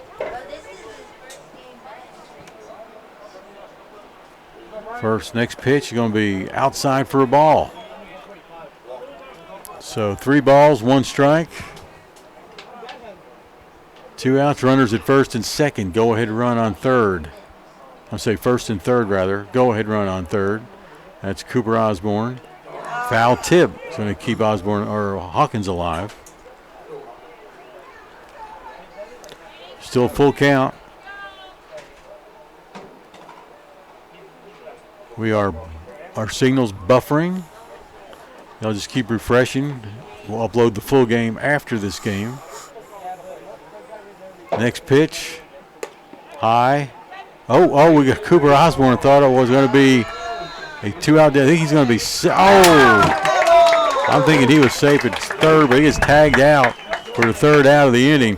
I think Cooper thought it was ball 4 and the bases were loaded, but we only had runners at first and second. So that's going to be thrown out in a pickle. And we'll take a break here. Score still tied. Carson Construction score, Morton 3, Post 3. Back in a moment. Are you looking to do some work around the house and would like to hire a contractor who does every part of the job? Then give Carson Construction a call at 806-626-3811. Greg Carson and his crew have over 40 years of combined experience and can do new construction, remodeling, and concrete work. Plan now for your spring and summer projects and call the guys who pride themselves on their work. 806-626-3811. Carson Construction, building a lasting relationship with each customer. Call 806-626-3811. All right, Post can't put anything on the board in the bottom of the third, but this is what happened. Russ Moore is here to tell us. Well, no runs on 2 hits. The Indians defense did not commit an error, and the Bull left 1 runner stranded after Cooper Osborne got picked off or got caught trying to steal home. Carson Construction score remains locked at 3 apiece as we head into the top of the 4th. And we believe that, or I think Cooper might have just misread where that ball actually was, because he was very close to actually touching home plate. But before he realized where he was, he just took off and tried to get in a pickle and just got caught up in a pickle. So anyways, now we look at the 5, 6, and 7 hole hitters for the Indians. It's going to be Luis Yanez, E.J. Rivas, and Britton Boggs. You still got your seniors out there on senior night. That would be Cooper Osborne at third, at first base Brian Salcedo. On the outfield, left field, E.J. Soto, Caden Hawkins in right. Other guys on the mound still is Cam Menchaca, Luca Perez behind the plate. All right, first pitch, top of the 4th, swing and a miss. Strike 1 to number 8, Luis Yanez, the third baseman.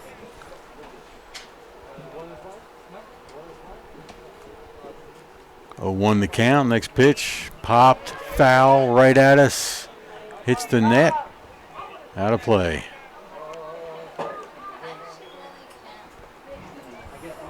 All right, 0-2 now the count.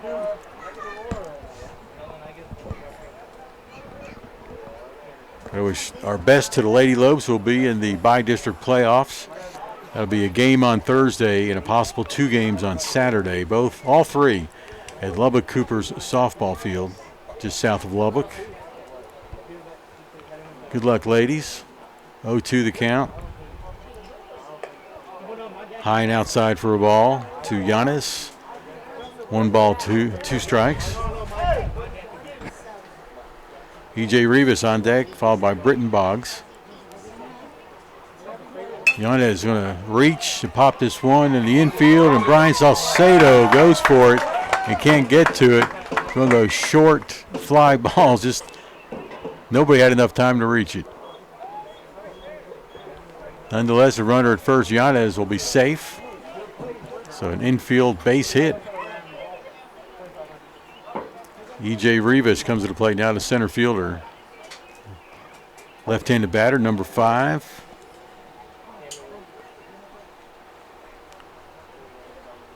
Yanez safe at first. Rivas at the plate. It'll be a foul tip. Strike 1.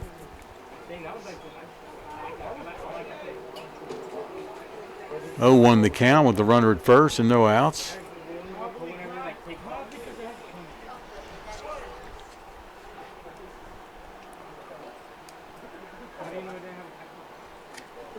Menchaca throws to first. Mishandled by Salcedo.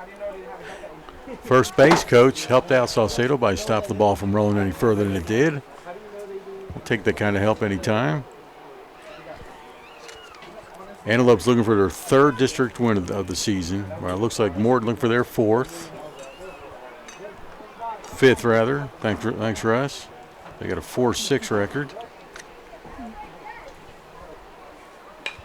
Pop fly. It's going to be fair on the left field line. E.J. Soto underneath it with the one-handed catch for the out in the first one of the inning. As Yanez stays at first. Brings it to play now, Britton Boggs. So this is from KLVT, Jim. The Indians have a overall record of 6-8 with a 4-8 district record. So they're seeking their 5th. All right, so number 13 at the plate now is Britton Boggs.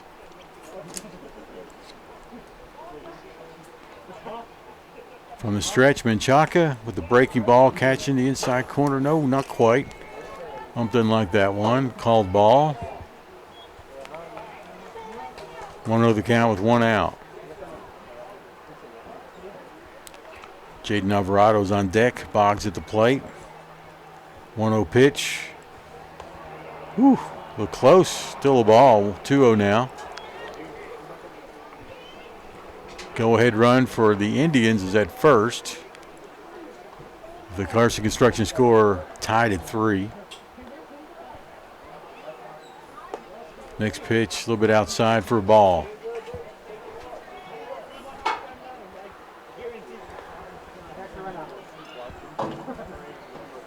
Three balls, no strikes, 1 out.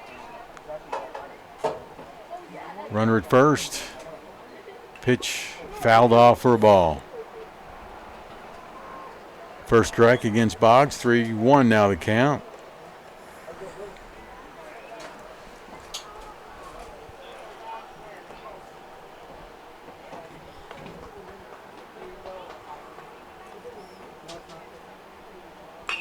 Ground ball, nice between second and first. In the right field, Hawkins scoops and throws. Runner stays at second. A base hit for Britton Boggs. Brings up Jaden Alvarado, the second baseman. So you got runners at first and second with 1 out. Scores tied at 3. Top of the 4th.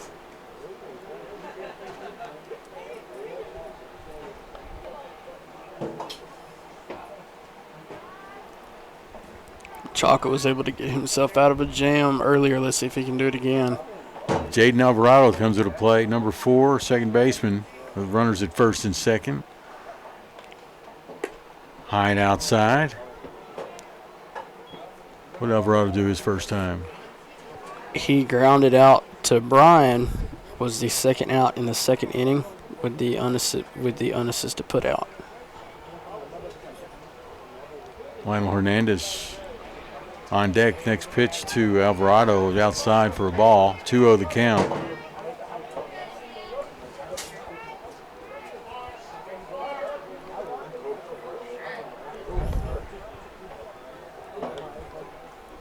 This will be pitch number 68 for Menchaca. Swing and a foul tip for the first strike. 2 balls, 1 strike with 1 out.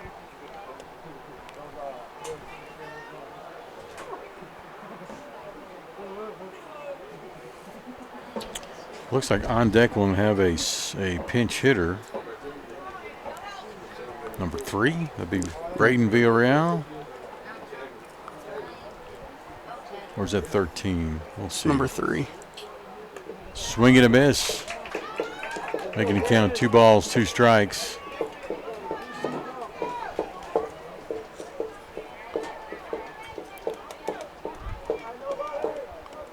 Jaden Alvarado with a 2-2 count.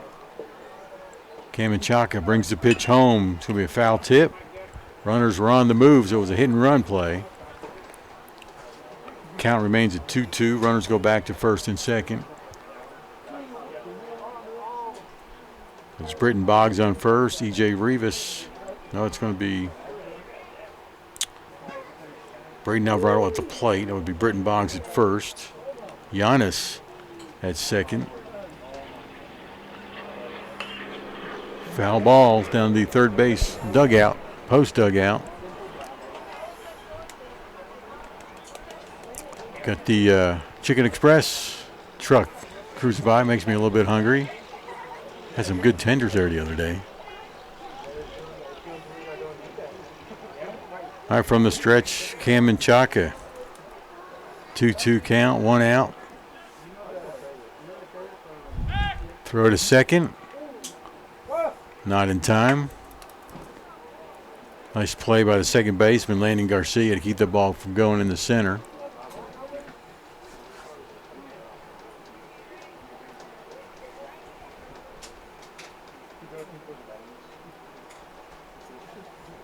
All right, Menchaca bringing the pitch home. Ground ball, slow one to third, goes foul.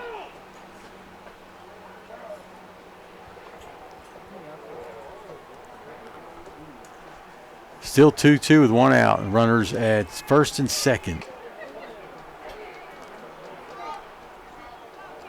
Ball staying fair would have been kind of like a bunt. Could easily advance the runners.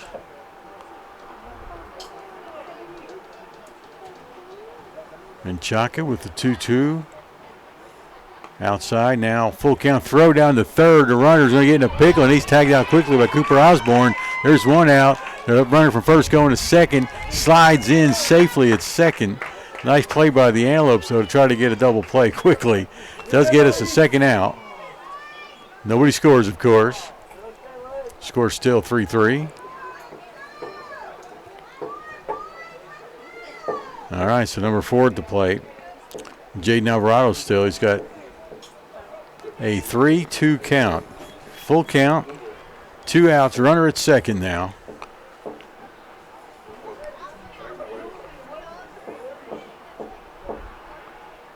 Coming home for the strikeout and the third out of the inning. As Post gets out of another jam, and we'll review all that in just a moment here on Post Sports Radio. Still, the Carson Construction score tied at 3 between Morton and Post. Post Dispatch is proud to support all of our local high school sports. They're excited to bring you all the weekly scores and highlights of your favorite teams, as well as keeping you informed about everything going on in the community. Subscribe today. You can choose to have your newspaper mailed to your home or business, or subscribe online and get the news when it's convenient for you. They're proud to serve the community and proud to serve Garza County. The Post Dispatch, community news at the finest. Post Antelopes get out of another pickle, if you will, and keep that score at 3-3. Russ Morris with the details about the top of the 4th. Well, no runs on 2 hits, no errors committed by the Bogle defense. Indians were able to leave 1 runner stranded as Yanez was able to get caught stealing third, and Alvarado struck out to be the final out of the top half of the 4th. Carson Construction score remains 3-3. A.J. Mendoza remains the pitcher for the Indians as now we move to the bottom of the 4th. We're looking at the 7, 8, and 9 hole hitters, I believe. I think it's E.J. Soto right there warming up. Number 12, that'll be Soto, the 9th slot hitter. And then the top of the order for the Antelopes. So it'd be Soto, Perez, and Menchaca. Does that make sense? Yeah, that's right. Okay, yeah. So there you go. I believe Soto 1 time up today. Yeah, making sure I got my ducks in a row. So yeah, EJ, he struck out back in the 2nd. So that'll be EJ, Luca Perez, and Cameron Menchaca, 9, 1, and 2. All right, Soto comes to the plate. Bats right, number 12. It's real fast. Cameron Menchaca now through 4 innings has 74 pitches. All right, then Soto batting left this time. First time up he batted right side. Switch hitter. One of the 4 seniors starting today. He's out in left field for the Antelopes.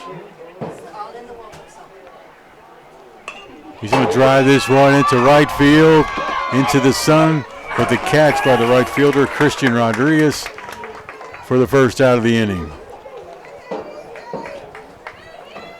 All right, it's going to bring up top of the order now. Luca Perez, the catcher, followed by Cameron Menchaca, and hopefully Landon Garcia as well.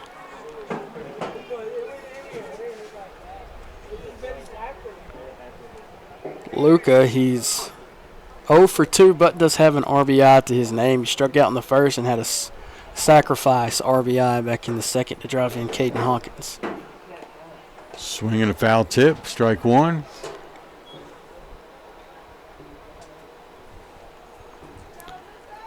Oh, 1 the count with 1 out. Streaming issues once again today due to internet connection, so once again keep rebuffering to keep up.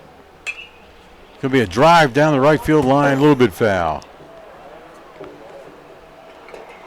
All right, so no balls, 2 strikes, 1 out. Once again, we will be uploading the full version of this game afterwards. The 0-2 pitch to Perez, outside for a ball. Now 1-2. Lucas, sophomore catcher, batting .395.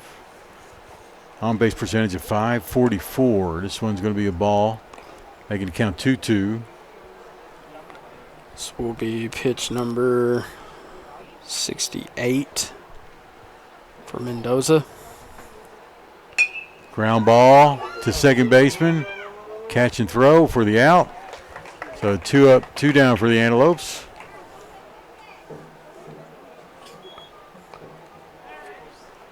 All right, we go to number 11, the pitcher, Cameron Menchaca. What's his pitch count? I know he's not pitching right now, but 74 through 4 innings. Okay, so Menchaca. I believe we'll see him all the way to the very end. Chaka bats right, throws left. At the plate now, first pitch. He's going to ground it foul down third base line. So behind the plate is Cade Lyon for the Indians. Luis Yanez at third, Lane Lyon at short. Jaden Alvarado's playing second, and Britton Boggs at first. On the mound, A.J. Mendoza from the stretch with nobody on. The batter calls timeout, or steps out of the box. The ump calls timeout. I believe that's the way Augie Menchaca, his older brother, always used to play. He threw left and would bat right as well. Chaka ready to roll. Here comes the pitch. High and outside. 1-1 now the count with 2 outs and nobody on.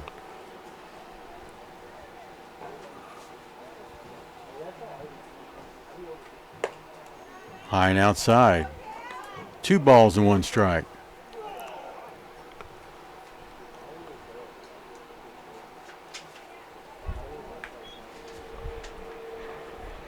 Swing and a miss, foul tip caught by the catcher for the second strike. So 2-2 with 2 outs. He's gotten on base twice. Once via an error and one with a single. Does have an RBI on the day as well. Mendoza brings it home, bounces it at the chalk line. Okay, this will be pitch number 74 for Mendoza. We got a full count, 3-2. Landon Garcia on deck, hoping to get up here with Menchaca at the plate with a full count. Foul tip, stays alive.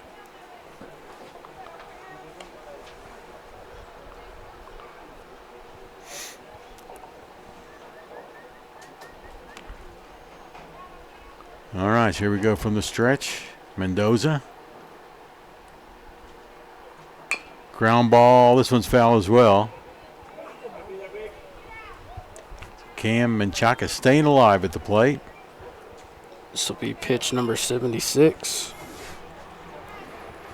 So looking for that perfect pitch.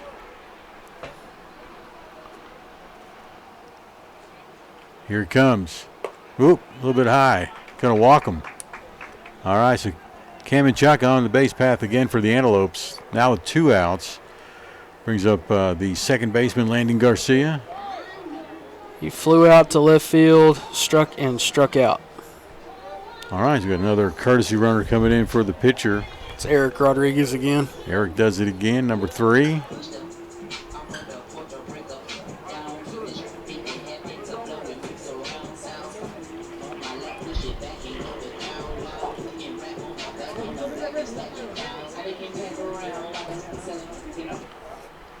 All right, runner at first is Rodriguez at the plate.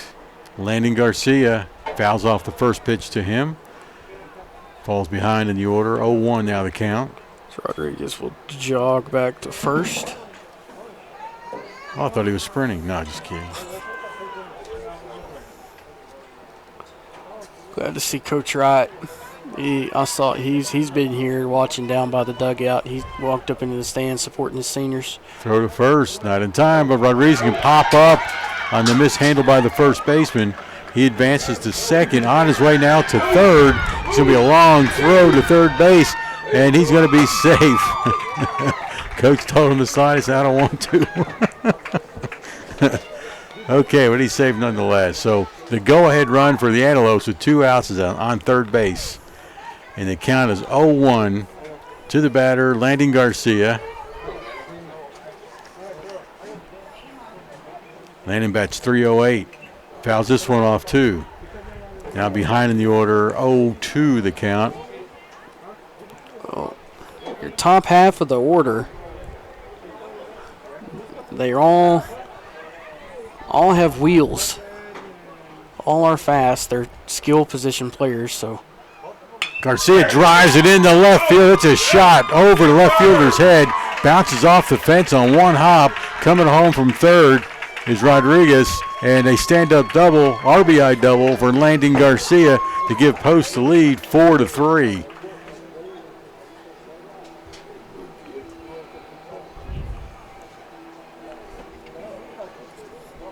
now this will bring up designated hitter Daniel Carroll. He got on base back in the first via a walk, and he flew out to second base back in the third. Throw to second is not in time to get Garcia. So now this will be pitch number 80 for A.J. Mendoza.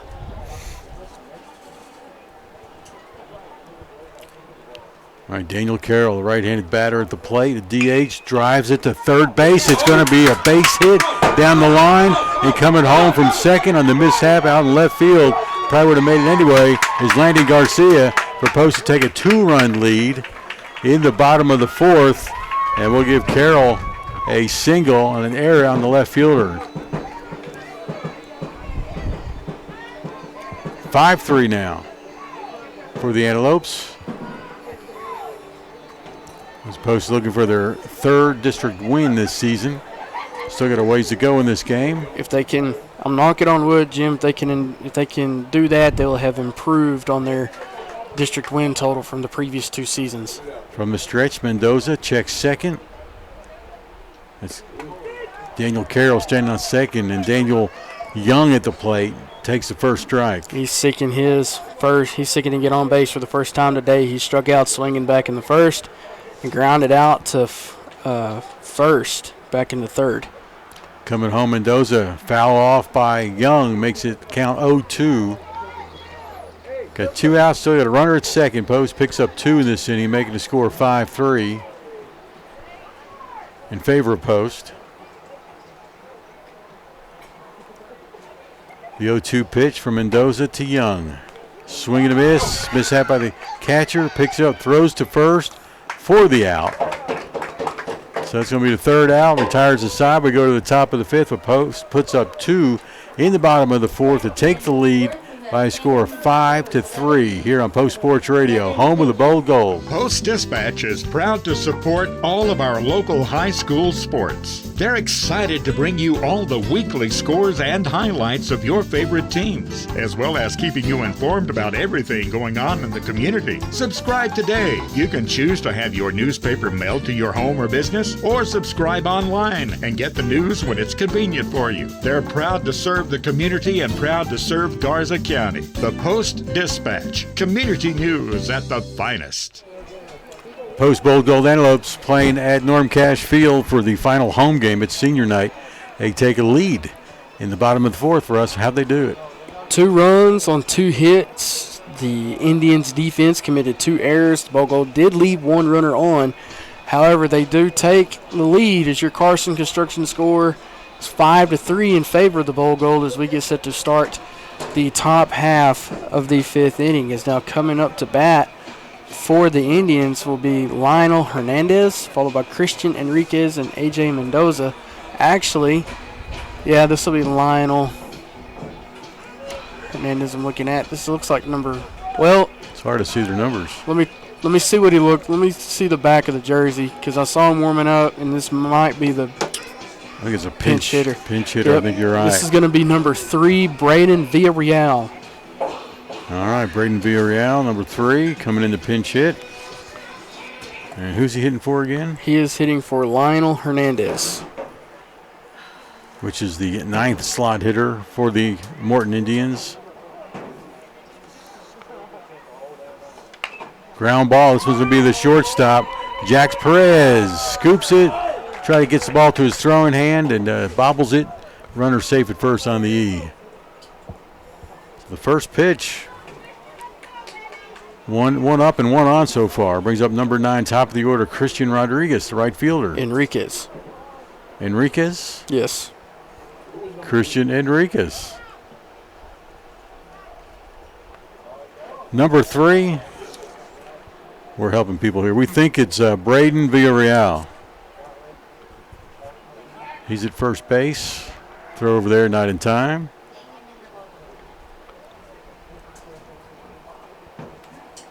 So Christian Enriquez. Sorry about that, folks. Been calling him Rodriguez all night. A.J. Mendoza is on deck. Lane Lyon will follow him. Pitch home, swinging strike. 0-1 the count to number 9, Christian Enriquez.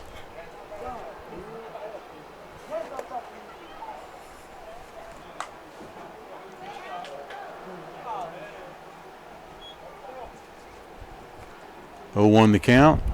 No outs. Slow breaking ball. Catches the outside corner for a strike. 0-2 now the count.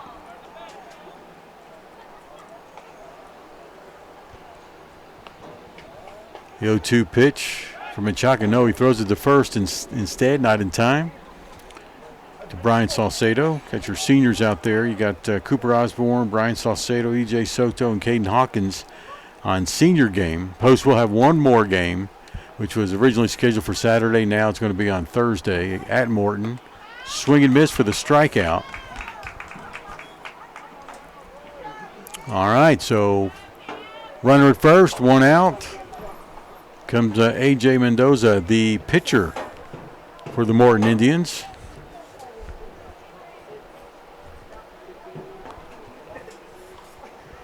Mendoza bats right, throws left.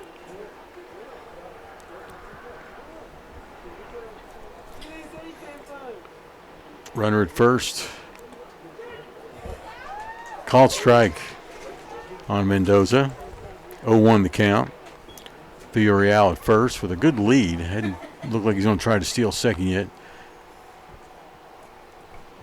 There he goes. Throw down the second by Perez. A hopper. Gets past the shortstop and backing it up once again. Landon Garcia with a nice stop. Again, I'm checking the YouTube comments, and again, I'll just put in there, we apologize for the buffering. We're struggling with internet connections, but as Jim mentioned, we will upload an uninterrupted full version later. So just please bear with us. Next pitch, called strike. 1 ball, 2 strikes. Thank you, Russ. Yeah, we just, we started out with super duper internet. Now we have really poor internet. We unfortunately have nothing to do with that. Next pitch, breaking ball, catches. Oh. No, it looked good from here, but a little bit outside. It's 2 balls, 2 strikes. Counts back even at 2-2. So 1 out, runner at second. We are in the top of the 5th. Okay, now the count's 2-2. Yeah, now it's 2-2. All right. Lord, I feel like I've either been ahead or behind this ump. All right, so 2-2 is the true count, according to the umpire. 1 out. Fly ball, foul, out of play behind us.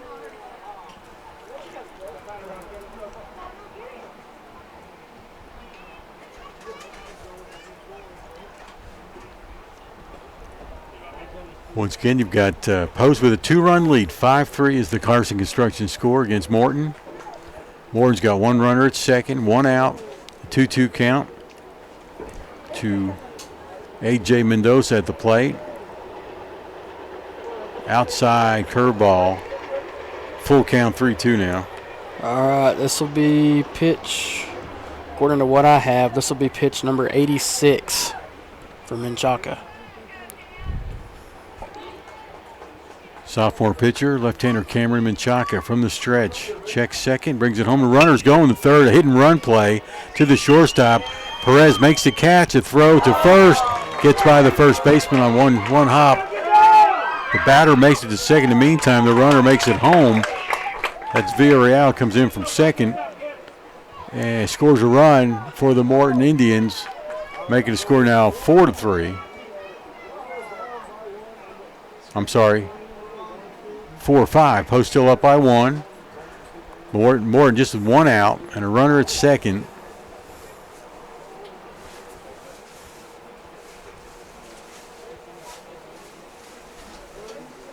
Number 1 coming to play. That is Lane Lyon, the shortstop.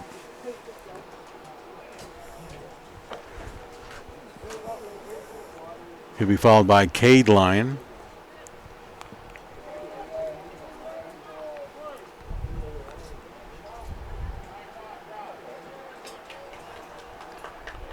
And Chaka from the stretch checks second, brings it home for a strike. 0-1 the count with 1 out. Indians with a runner at second.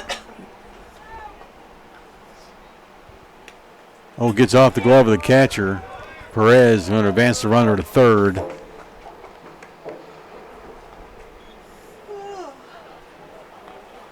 One ball, 1 strike, 1 out. Runner now at third. Morton with the tying run at third.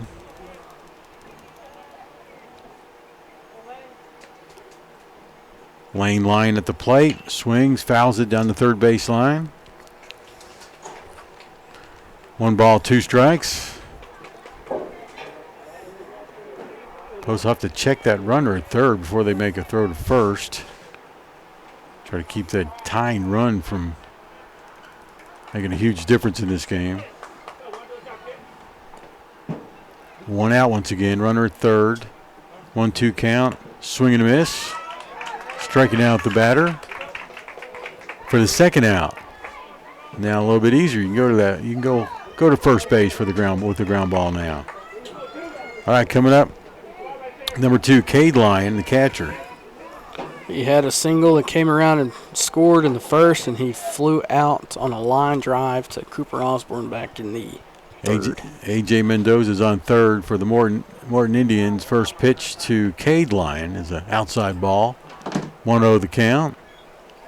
So it's now 90 pitches, according to what I have now from Menchaca. Menchaca from the stretch brings it home outside. 2-0 the count. Two outs, runner at third. Post up by 1, 5-4, top of the 5th.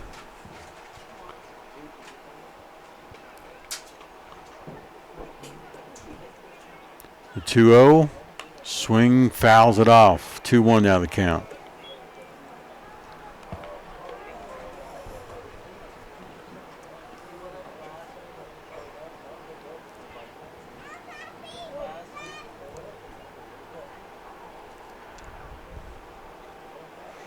There's the pitch inside.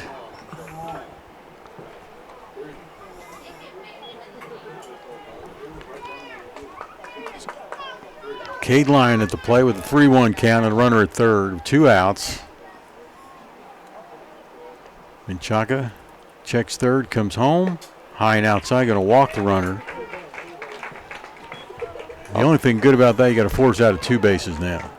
Now this brings up Luis Yanez. He's getting singled in both the first and the fourth. And I'll tell you what, Jim, with the way the umpire calls the corners, it's either got to be touching the corner. If it's anywhere close, he ain't calling it. Okay. It's got to be right there on every corner that he's called so far tonight. All right. Yanez, right-handed batter, third baseman. There goes the runner from first to second. No throw down there. Now there's no force out anywhere for the Antelopes except at first base.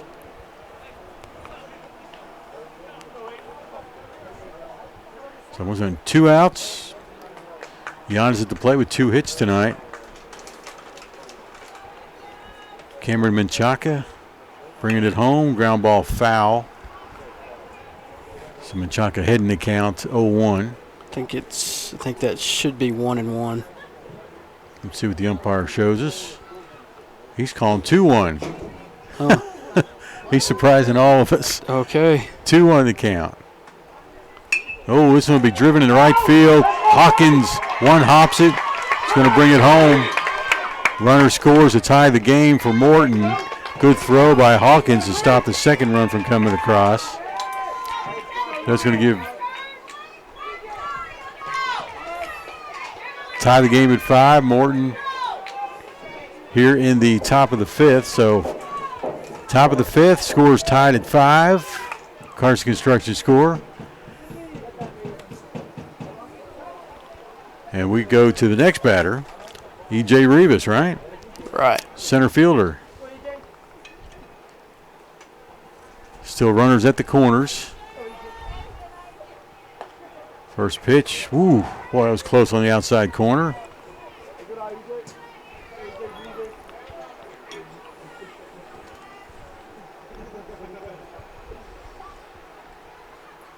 Menchaca with the 1-0. Ground ball, fouled on the first baseline.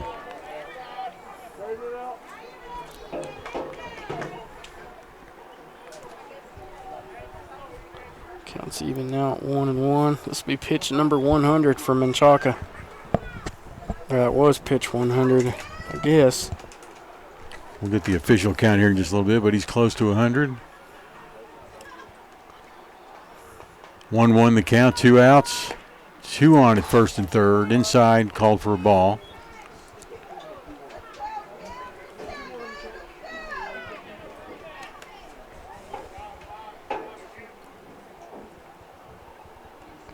From the stretch, Menchaca brings it home.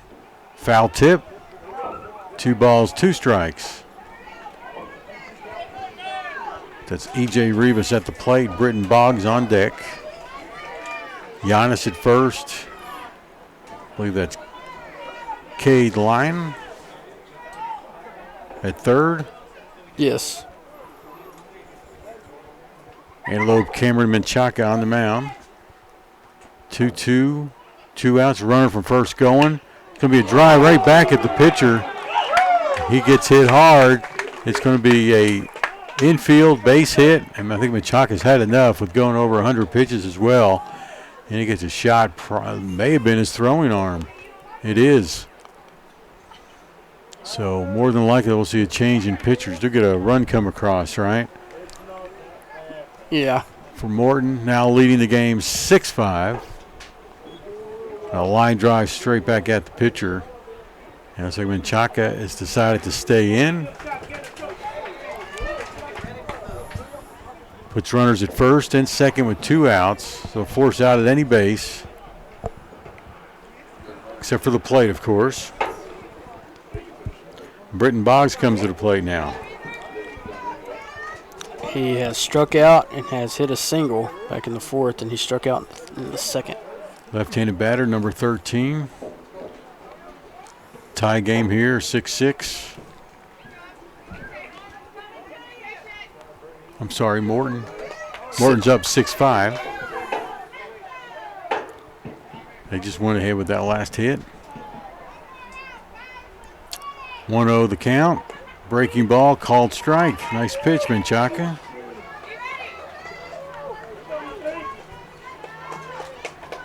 On deck is Jaden Alvarado. Menchaca brings it home. Breaking ball, fouled off by Boggs. 1 ball, 2 strikes.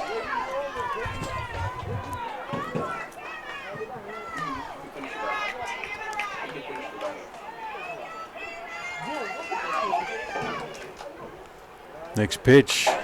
Whoa! Into the Morton dugout almost. Hits the chain link fence, but those guys can move pretty quick when they need to.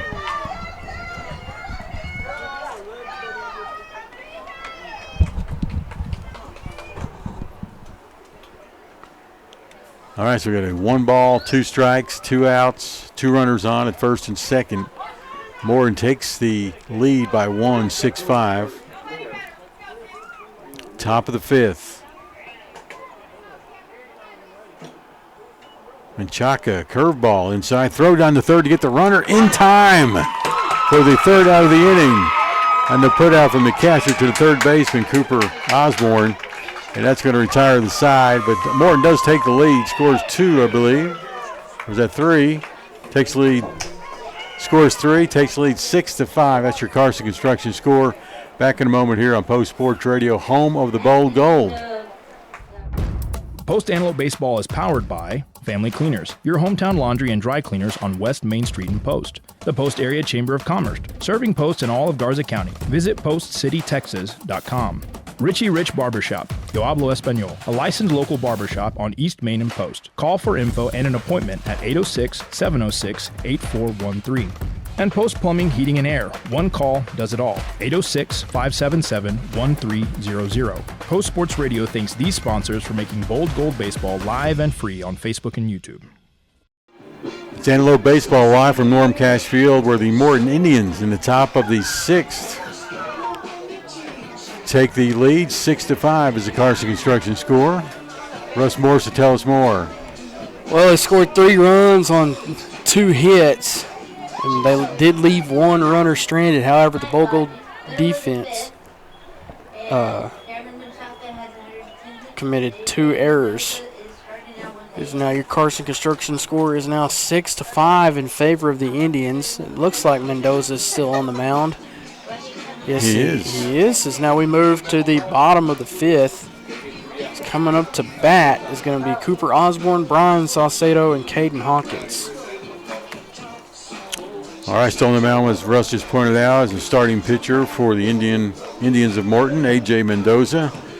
And Cade Line is behind the plate still. I think pretty much the starting lineup was out there. We did see a change somewhere with Villarreal. I'm not sure if he took the field or not. That might be him out in left field. Is that Lionel Hernandez out in left?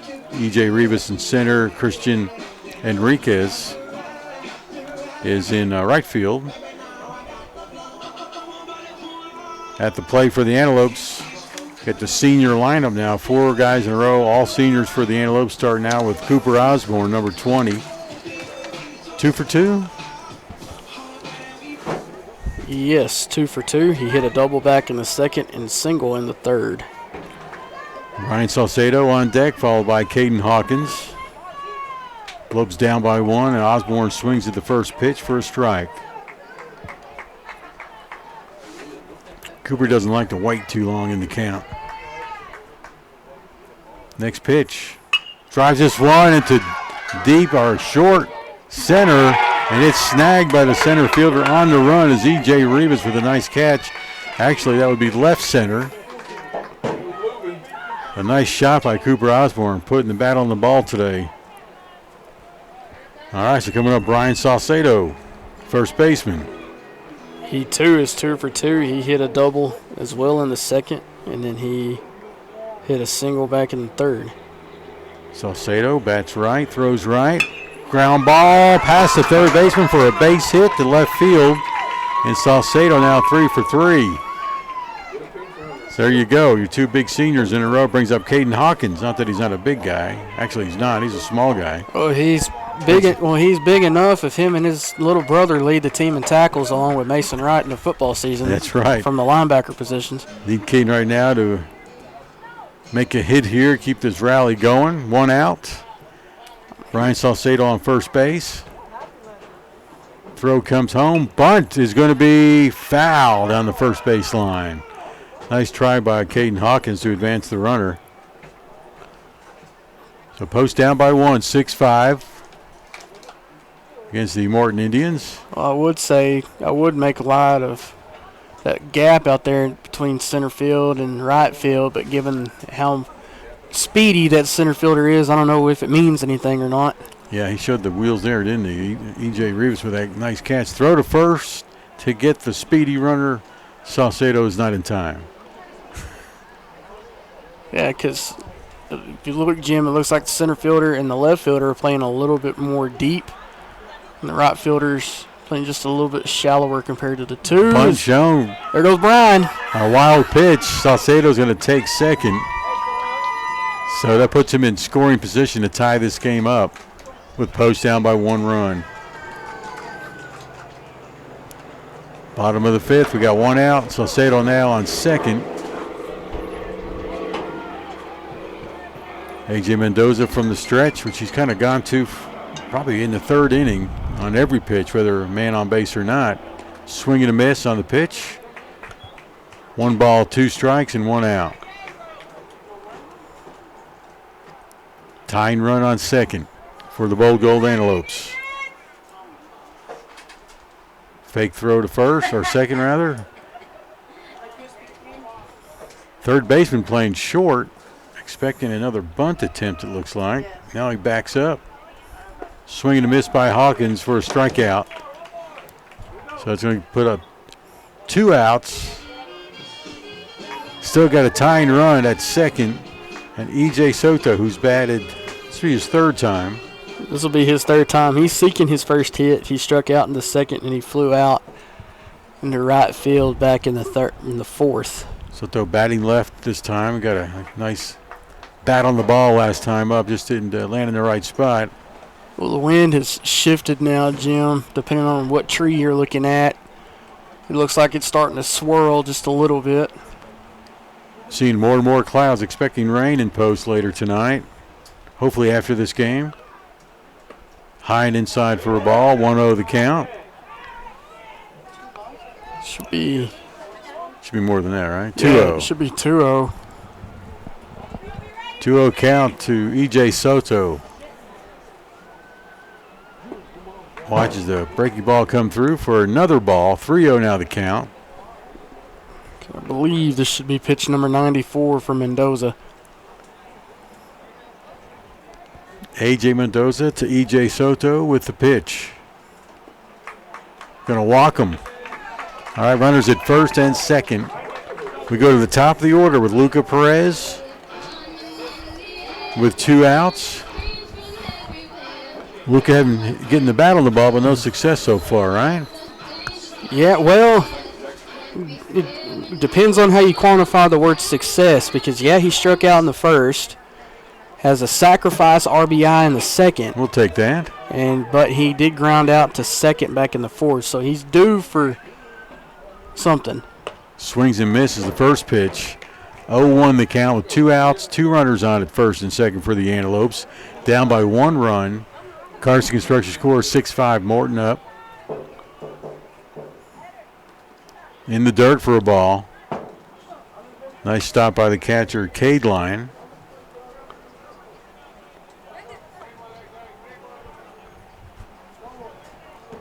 Soto with a good lead at first. Salcedo not so much at second. Oh, this one going to go to the backstop, advance the runner, and take away the force out. Throw down the third, way late. Salcedo safe there, Soto safe at second. And with 2 outs, the count's 2-1. 2 balls, 1 strike for Luca Perez. Luca, by the way, batting .395 coming into this game. Here comes the pitch, 2-1. High and inside now, 3-1 the count.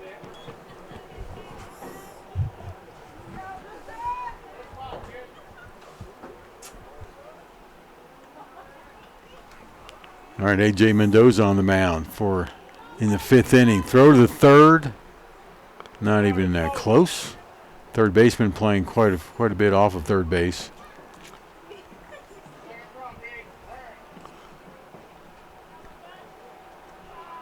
All right, 3-1 the count. Perez at the plate. Outside pitch is going to walk him and load the bases with 2 outs.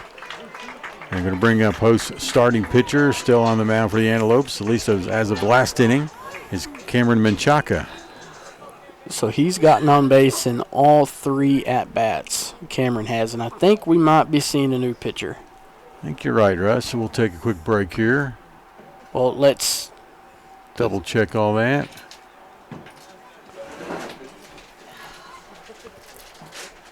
First-year head coach for the Morton Indians is Jared Thomas. Nope, it's just a meeting of the minds on the mound just to calm everybody down.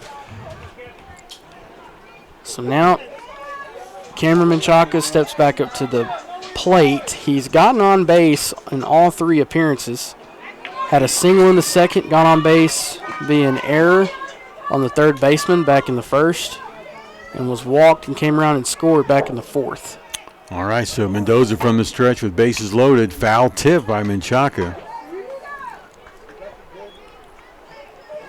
0-1 the count, 2 outs with bases loaded for the Antelopes, looking to at least tie this game at 6. before this inning ends. Mendoza with the pitch. Fouled again. This time over by the first base dugout. Almost got Coach Aguilar for post. He's going to have to run down the foul ball down the line. Good job by Coach Aguilar. All right, so we got an 0-2 count. Foul ball once again. This one barely out of play. Hits the top of the dugout.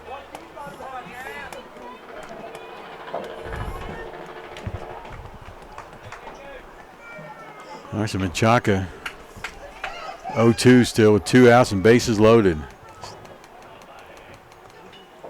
Outside pitch, first ball, 1-2 now the count.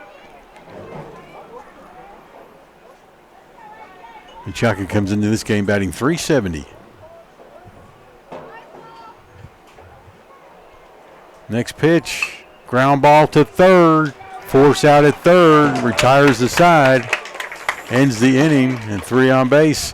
Post can't get it across to tie the game, but leaves the Carson Construction score 6-5 in favor of Morton.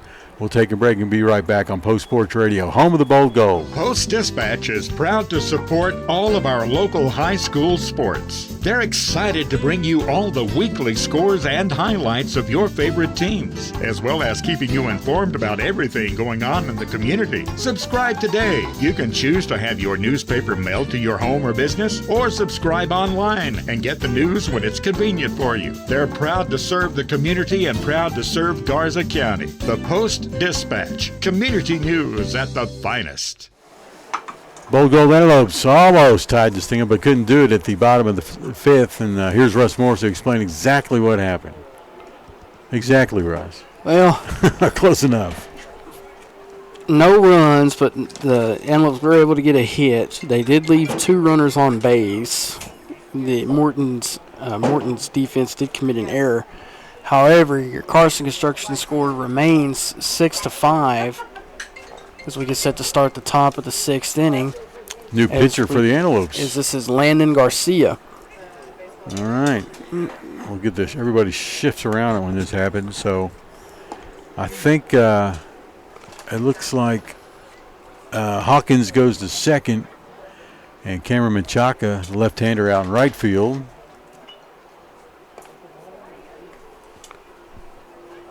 And once again on the mound is Landon Garcia, who comes in from second base.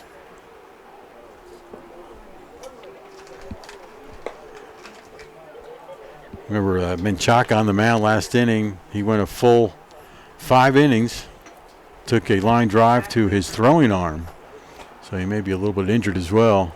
Could give that arm a little bit of a break. So the final stat line for Cameron Menchaca goes as follows. 108 pitches thrown through 5 complete innings, 24 batters faced, 7 strikeouts, 5 walks, 4 hits, 6 runs. None of those were earned. This is now brings up Landon Garcia to come in and take control now. All right, top of the 6th, Garcia on the mound. Once again coming in from second base. Last warm-up throw. Now the infield looks like this. Cooper Osborne's at third still. Jax Perez at short. Hawkins comes in from right field to take second base in place of Landon Garcia, who's now on the mound. Brian Salcedo stays at first. Luca Perez behind the mound. So I don't believe any other changes. Still have Daniel Young in center. And it looks like E.J. Soto in left.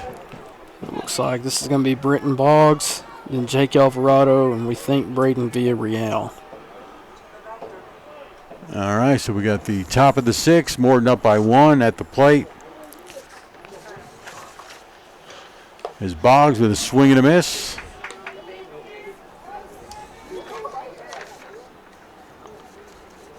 Boggs, the first baseman. Pop fly, it's foul at least, out of play as well.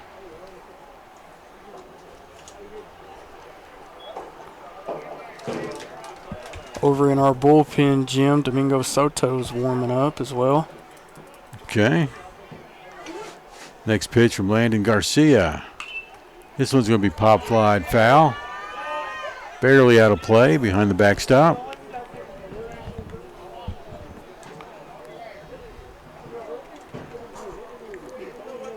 So after Boggs will be Jaden Alvarado and Lionel. I'm sorry, it shouldn't be Lionel. It's going to be Braden Villarreal.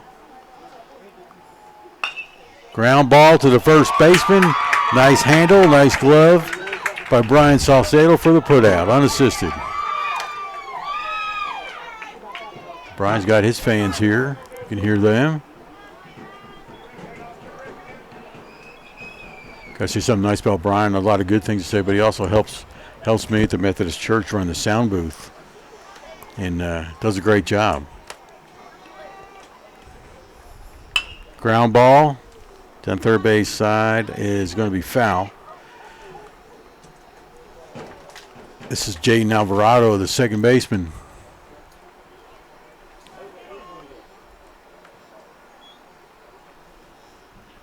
Next pitch, breaking ball, a little bit inside.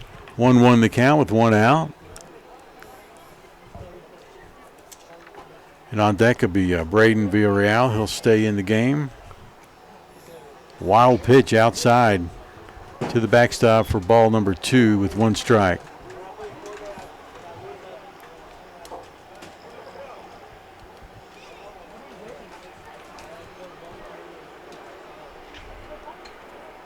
Landon Garcia with the pitch. Called strike. 2 balls and 2 strikes with one out.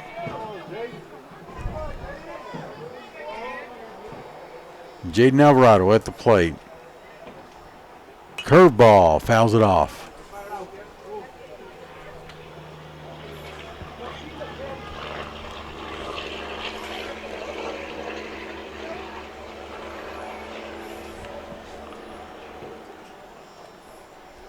Alvarado ready for the pitch from the right-hander. Garcia, breaking ball, pop fly, first base. Brian Salcedo with the catch. So Brian Salcedo with the first 2 outs for the Antelopes. So 2 up, 2 down. Post down by 1 run. 6-5 is the Carson Construction score. Morton's third batter of the inning is the guy who came in last inning, Braden Villarreal. And he got on base via an error on the shortstop and then come all the way around and scored. So he's out in left field for Lionel Hernandez, who started the game out there.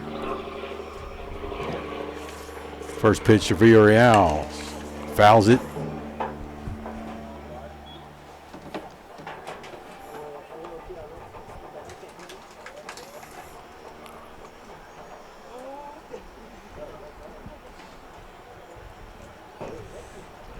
Sophomore pitcher Landon Garcia coming in from second base to relieve starter Cameron Menchaca, who's now out in right. Breaking ball catches Villarreal swinging. 0-2 the count with 2 outs.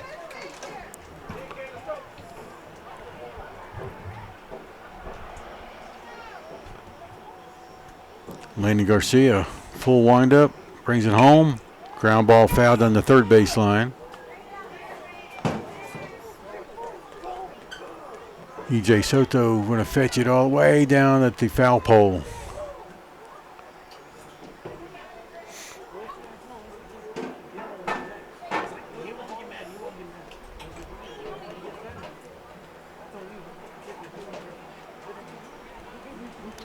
All right, so we got an 0-2 count. Villarreal at the plate. Garcia with the pitch. Breaking ball, catches it. Dropped by the catcher. Strikeout, gets the runner at first. So Brian Salcedo involved in all 3 of those outs for the Antelopes. Cedar doing well down there at the other hot corner. 5-6, Post still trails by 1 against Morton. That's your Carson Construction score. Back in a moment. My name is Sochi Anderton. I'm a dentist here at Post Family Dentistry. This clinic is a huge example of providing fancy dental care here in Post, Texas, because the residents of Post in these smaller communities, they deserve that same quality of care. We've expanded from 3 chairs now to 6 chairs at this new location. We are very proud here at Post Family Dentistry of our small town values combined with state-of-the-art care. Bow Gold Antelopes, 3 up, 3 down for the Morton Indians, right? Yeah, no runs, no hits, no errors, no runners left on base. Carson Construction score remains 6-5 as we head to the bottom half of the 6th inning. Coming up to the plate, it's going to be Landon Garcia, Daniel Carroll, and Daniel Young, 3, 4, and 5. And this is a new pitcher. Yeah, Lane Lyon coming in from shortstop. I think number 4, Jaden Alvarado's switching over to short. And let's see who's on second there. I can't tell. He needs to turn around so we can see your number, buddy. Still behind the plate, it does look like Cade Lyon. Looks like. All right, we'll try to get that straight for you. We do know that Lane Lyon is on the mound for his first time in relief of A.J. Mendoza. It's got 1 or 2 more warm-ups left, and we'll get rolling here. So Lane Lyon comes in with the save opportunity. The final stat line for A.J. Mendoza goes as follows. 104 pitches thrown through 5 complete innings, faced 29 batters. 6 strikeouts, 6 walks, 8 hits, 5 runs. All 5 of those were earned runs. Landon Garcia is coming to the plate. Number 7 started out at second, now on the mound for the Antelopes. And Daniel Carroll's on deck, and then we'll see Daniel Young as well. First pitch from Lyon to his brother behind the plate. He's going to be outside for a ball. I do believe that was really close.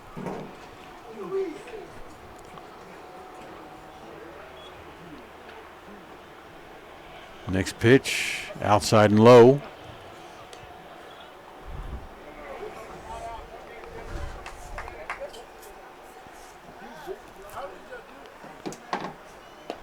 The 2-0, now 3-0.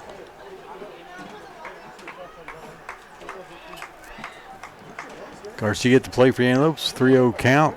First batter of the bottom of the 6th. Another ball. So 4 pitches.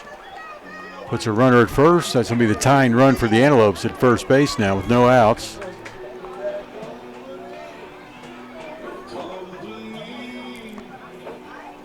All right. Top or bottom of the 6th inning. Lopes down by 1. Garcia, good lead at first. He's going to try to take second, and it looks like he will. With a high throw to second, he's in safe on the slide. And puts the tying run in scoring position now at second. And Daniel Carroll at the plate. Designated hitter today. Bats .280 on the season. Gotten on base twice. Swings and misses. Strike 1. So 1 ball, 1 strike for Carroll. Got on base back in the first via a walk. Flew out to second base in the 3rd. Had a single in the 4th. Throw to second, not in time to get Garcia.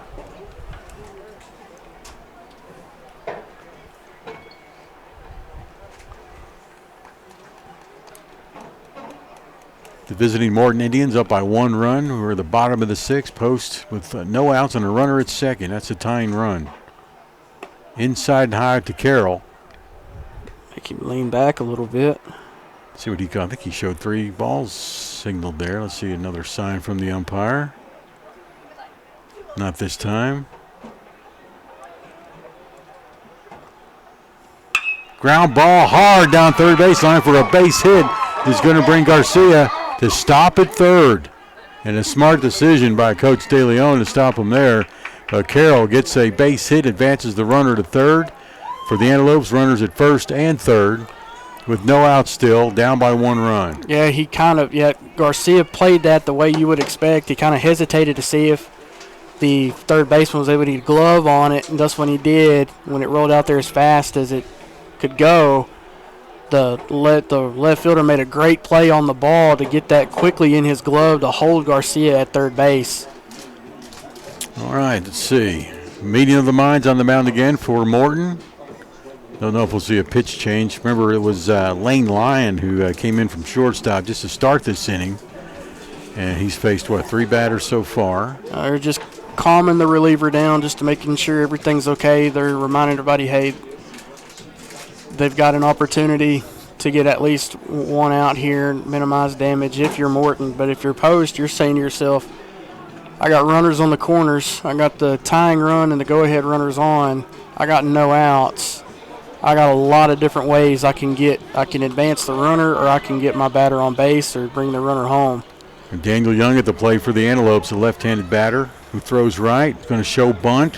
He does, but he pops it high. That's dangerous work there. Luckily goes foul. Nobody gets a glove on it before it hits the ground. I don't know if you saw, Jim. Daniel Carroll took off to second, so he was in a double play situation. Well, he was either going to be in either a double play if the third baseman caught it, or it was a hit and run, or if he was playing the squeeze. Yeah. All right, so 1 strike, no balls, no outs. There goes the runner from first to second. It'll be a pop fly. Carroll's got to get back quickly, and the ball is going to be caught by the first baseman on a diving try by Britton Boggs. Nice catch on his behalf, but Daniel Carroll was already to second base before he had to come all the way back. Well, he played that perfectly. He saw how long that ball came in, and Jim, the way the wind is blowing, this ball just hung. It looked like a glorified punt, and it just hung with the amount of hang time as it did, and Carroll was able to get back to first safely. Now this brings up Cooper Osborne to the plate. Still runners at the corner. Osborne having a good day at the plate, facing a new pitcher, though, in Lane Lyon. First pitch to him, swing and a miss, strike 1. 0-1 the count. Like Cooper tried to pull that bat back in time, but just went a little bit too far. Yeah, you can tell he's sitting fastball. Runner at first. Carroll's known to run. He stays put. Swing and a miss by Cooper. Now 0-2 the count with 1 out. Post with a chance to tie this game, possibly go ahead. The tying run at third, go ahead at first. 0-2 the count with 1 out. Lyon brings it home. Carroll takes second. Called strike for the third strike and the second out of the inning as Cooper goes down looking. I told you, Jim, the way that umpire loves those corners. Of course, Daniel Carroll does get credit with a stolen base on that strike. The umpire, the way he calls it, it's either got to be touching the corner completely or right there. If it's anywhere close, he's not going to call it, and that one apparently was right there on the corner. Saucedo, I believe, is 3 for 3 at the plate now. Ground ball, barely to the pitcher. Lobs it over to the first baseman for the put out. So Post leaves 2 on, still down by 1 run as we go to the top of the 7th with Morton leading by 1, 6-5. We'll be back here in a moment on Post Sports Radio. Post Antelope Baseball is powered by Family Cleaners, your hometown laundry and dry cleaners on West Main Street in Post. The Post Area Chamber of Commerce, serving Post in all of Garza County. Visit postcitytexas.com. Richie Rich Barbershop, Yo Hablo Espanol, a licensed local barbershop on East Main and Post. Call for info and an appointment at 806-706-8413. And Post Plumbing, Heating and Air. One call does it all. 806-577-1300. Post Sports Radio thanks these sponsors for making Bold Gold Baseball live and free on Facebook and YouTube. Well, Post just couldn't put up 1 or 2 at the top of the, or bottom of the 6th, rather. We go to the top of the 7th. But here's what happened with the Antelopes. Well, no runs on 1 hit. The ball go leave 2 on. Morton's defense commits no errors.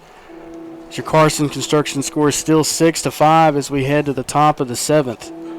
Leading off for Morton is going to be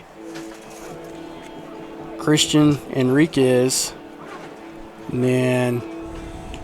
And then we'll go from there. We know Lane Lyon is batting third, but is A.J. Mendoza going to play? Did he stay in the game or did he get taken out? So we'll see who the number 2 hitter is. Yeah, we never did decide who was playing second base that last half inning, but that may have been him scooting over there.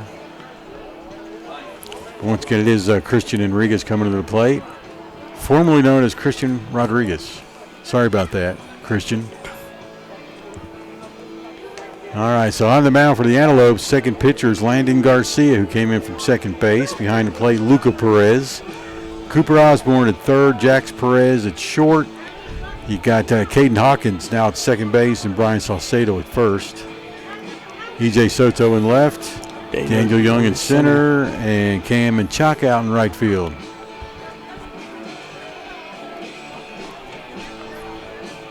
You need to repeat what you did in the last half inning, because what you don't want to do is give them any kind of reasons to be happy heading into the next half inning. You just want to keep it right where it's at and give yourself an opportunity.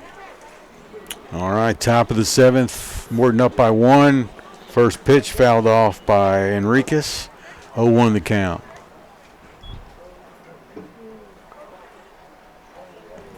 Pretty good crowd out for senior night. It'll be the seniors being presented between the two games, this game and the JV game. Foul. No balls, 2 strikes for Enriquez. Supposed to be graduating 4 seniors from the baseball team this year. We mentioned those in the lineup, the last 4 in the batting order, which have all done pretty good for the team tonight. This is going to be a drive into left field, high and deep. E.J. Soto underneath, the one-hand grab, and he throws it in. Get that ball. Let's go 1, 2, 3. Like Russ, got to do it here. So a nice drive by Enriquez to left field with Soto underneath for the putout. The success that you've had on offense and defense this game is when you've had clean-ish innings, whether you've given up zeros all the way across or just 0 runs and a hit. But if you can figure out how to not allow anything here, that's how you've magnified your success tonight. E.J. Soto out in left field with a nice catch. Now at the plate, number 7. That's A.J. Mendoza, who started as pitcher. We're not 100% sure where he's playing now, but he is at the plate right now. On deck, Lane Lyons. And second pitch, Mendoza strikes. So 1 ball, 1 strike to him. From Landon Garcia on the mound for the Antelopes. In the dirt outside for a ball. 2-1 the count.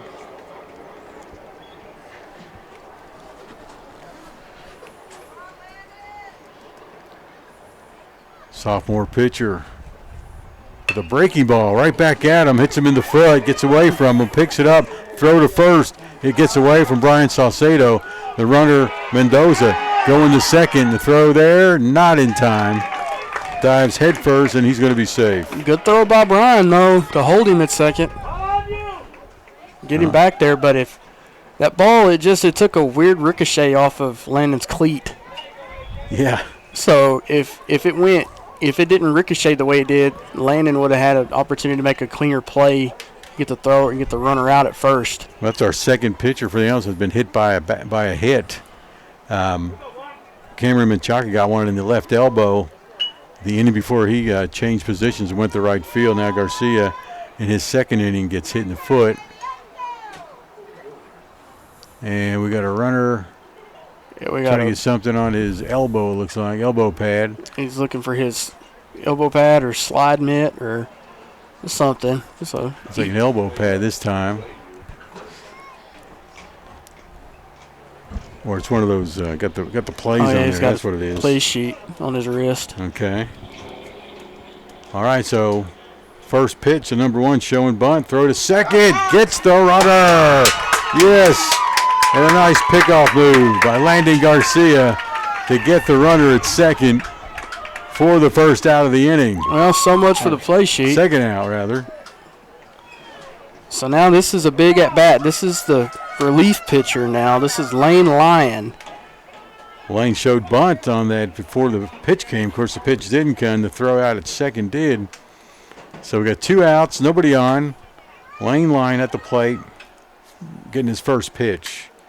Ball 1. His brother Cade Lyon standing on deck. So just what you needed. Just what the doctor ordered. A nice pickoff move by your pitcher. Swing and a miss. 1 ball, 1 strike to Lyon.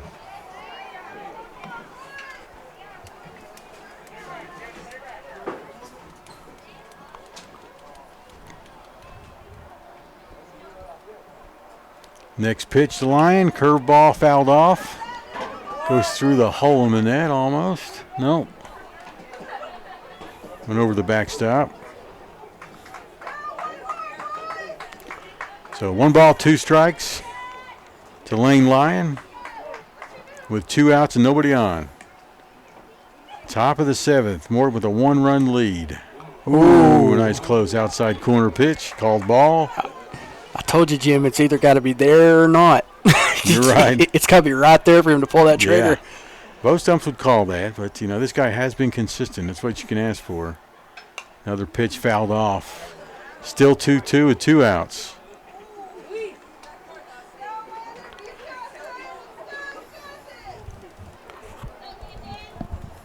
Nobody's on. And Lane Line at the plate, the second pitcher for the Morton Indians today.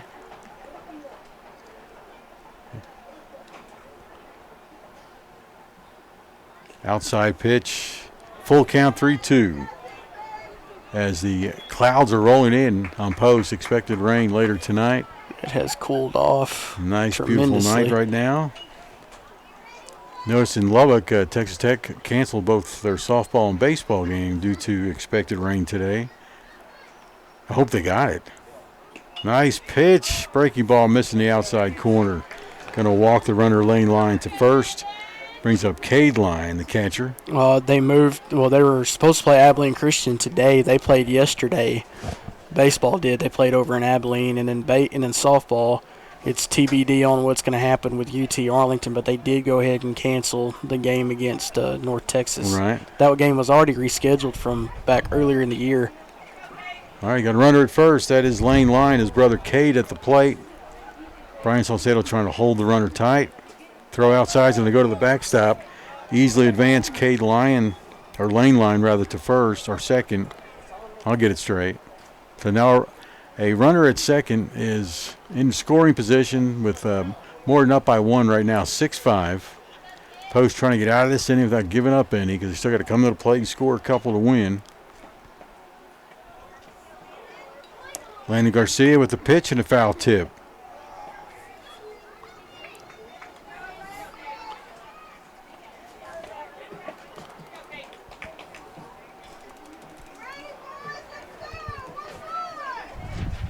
It's like 1 ball, 1 strike. 2 outs, runner at second. Landon Garcia with the pitch inside, gets away from the catcher to the backstop, advances the runner to third.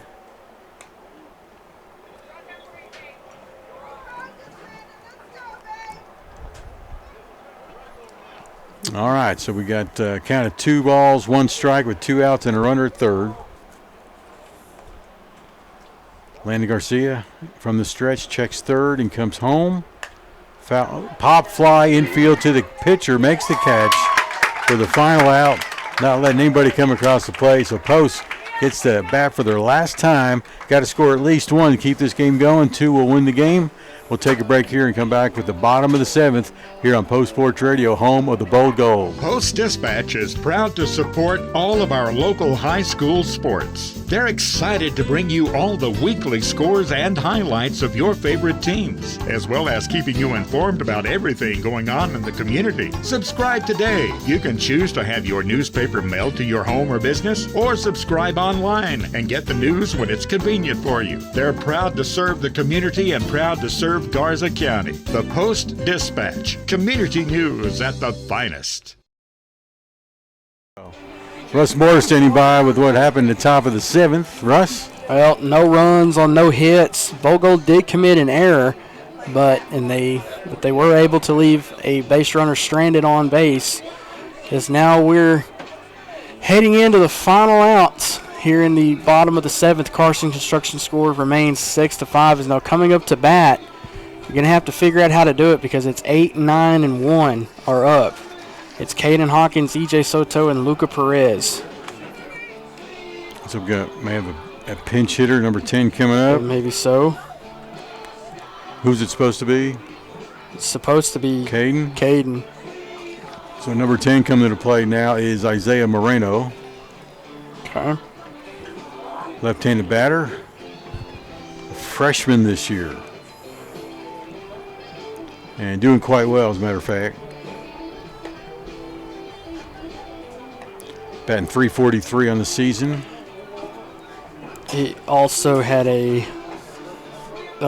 he's also had a solid season competing in track as well. So He was able to make it to the regional meet. However, the area meet in Abernathy. He didn't advance to the regionals, but he put up a valiant effort in his race. Still on the mound for the Morton Indians is Lane Lyon, the second pitcher of the night for the team. His brother behind the plate. So Post needs 1 to tie. Make this game go into extra innings. 2 wins it. Post looking for their 3rd district win of the season.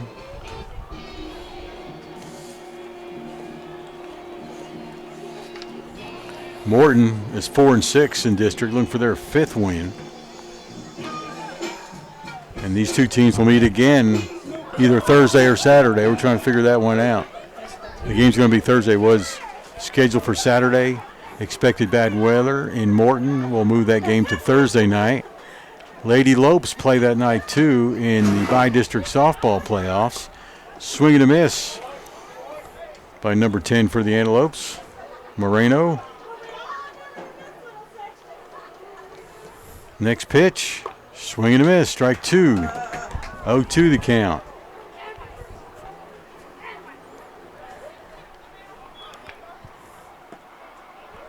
Outside for a ball, 1-2 the count to Moreno. On deck, E.J. Soto. Then we go to the top of the order. Inside, 2-2 now the count. So all you got to do is just be patient. This pitcher will give you opportunities. Next pitch, swing and a miss, strike 3 for the first out of the inning. Antelopes with 5 runs, Morton Indians with 6. Bottom of the 7th. Antelopes need to score once again 1 run to keep this game afloat. E.J. Soto comes to the plate, the left fielder, senior this year, of course. This is senior night. Stick around after the game. We'll show you the senior presentation as well. All right, first pitch. It's going to be a bunt to the pitcher. Soto's got the wheels. He makes the first. He's safe. I'm sure he would have beaten the throw as well, but the first baseman bobbles the throw. And E.J. Soto with the wheels makes it safe at first. Yeah, pulled him off the bag. Okay, so now the tying run is at first. That little bunt with the bunt single for his first base hit of the day. Couldn't come in a more opportune time. So now this brings up Luca Perez, also seeking his first base hit. He did get on base for the first time via walk in the 5th. All right, Luca at the plate now. Top of the order for the Antelopes. Cam Menchaca is on deck. Soto at first with a base hit on the bunt. Throw to first, not in time. Soto is a threat to take second, but I'm sure we'll be very cautious. Got to get him across the plate to keep this game going. All right, so you've got Perez at the plate, ready to roll, right-handed batter. High and inside, throw down the first, not in time.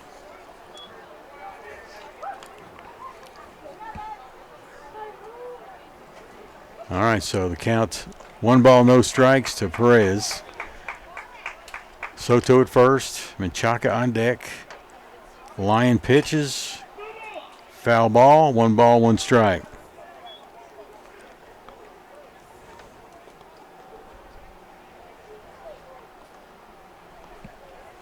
It's Lane Lyon on the mound. His brother behind the plate is Cade.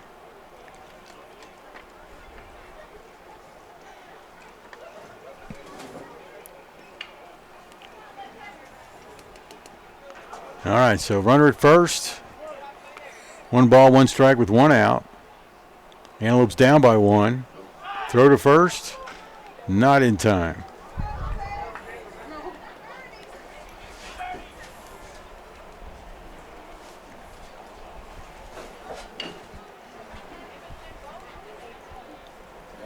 All right, from the stretch, Lyon checks first, comes home. Where goes Soto down the second. Throw down there is going to go into center field. Soto slides, pops up, decides to stay at second. Good call by Soto. So an errant throw by the catcher. I think Soto probably would have been safe anyway with his wheels. All right, so we got to count now. 2 balls, 1 strike with 1 out. Now the runner at second. That's the tying run. Go-ahead run is at the plate. It's Luca Perez. Pitch is outside. 3 balls, 1 strike. Okay, if you're going to hit it anywhere, Jim, kind of think I'd go for where they've been hitting it all day. Gap between second, short, and third out there in the left center. Yeah, with the shortstop covering second base with the right-handed batter, makes it a little bit easier to get that hole open. From the stretch, Lyon brings it home. High, walks the batter, puts Luca Perez at first. Soto still at second. The ball is loose behind second base. And Soto not paying attention, but anyway, everybody's still safe. Well, I'd rather him be safe than sorry on That's that, true. though. You're right. I don't want to do anything. You've got 1 out. Your margin for error at this point is very slim. All right, Cam and Chaka, what's he done today so far? So Cam has gotten on base 3 times, a single and a walk, and got on base be an error. Swings and misses the first pitch. No balls, 1 strike with 1 out. 2 runners on at first and second for the Antelopes, down by 1 run.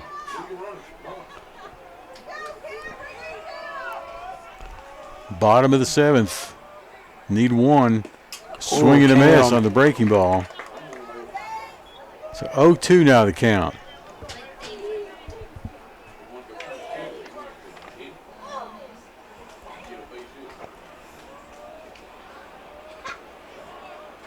All right, Lyon from the mound.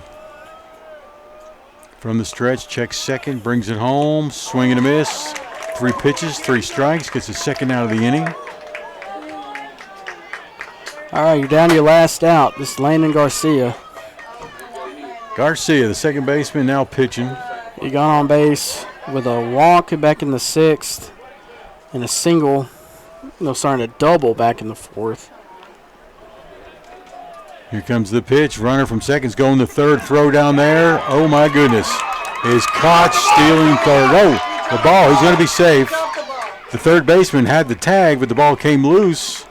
And so that makes the runner safe. There'll be a little bit of discussion about that, I'm sure.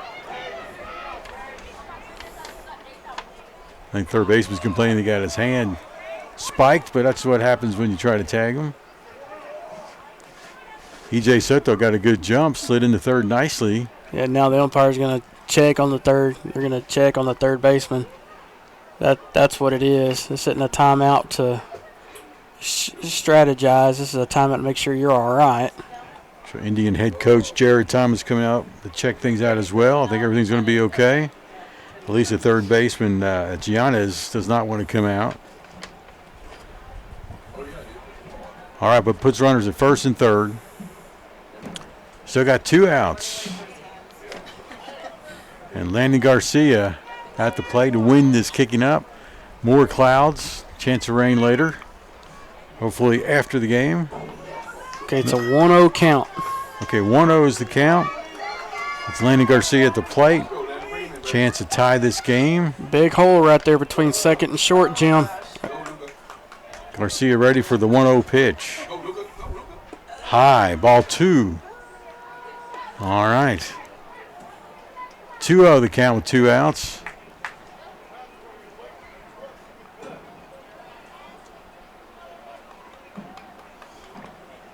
Lane line from the stretch. It's going to be a drive, foul. Back this way. It's in play, and the catcher. Wow.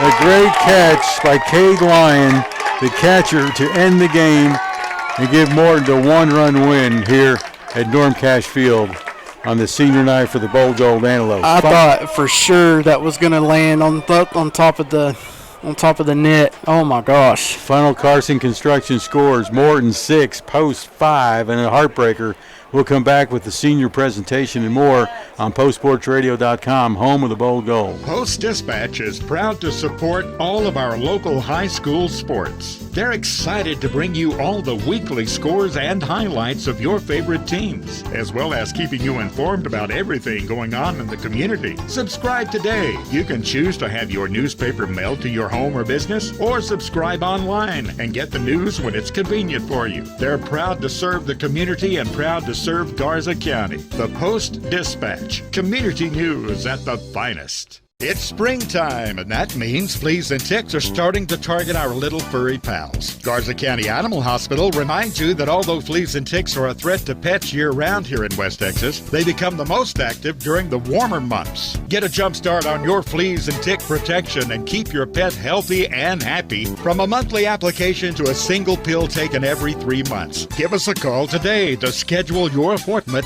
Garza County Animal Hospital, 495-3726. This message is sponsored by Judge Lee and Marcia Norman. The Post Rotary Club takes pride in the community, and what a better way to show that than with the Parade of Flags program.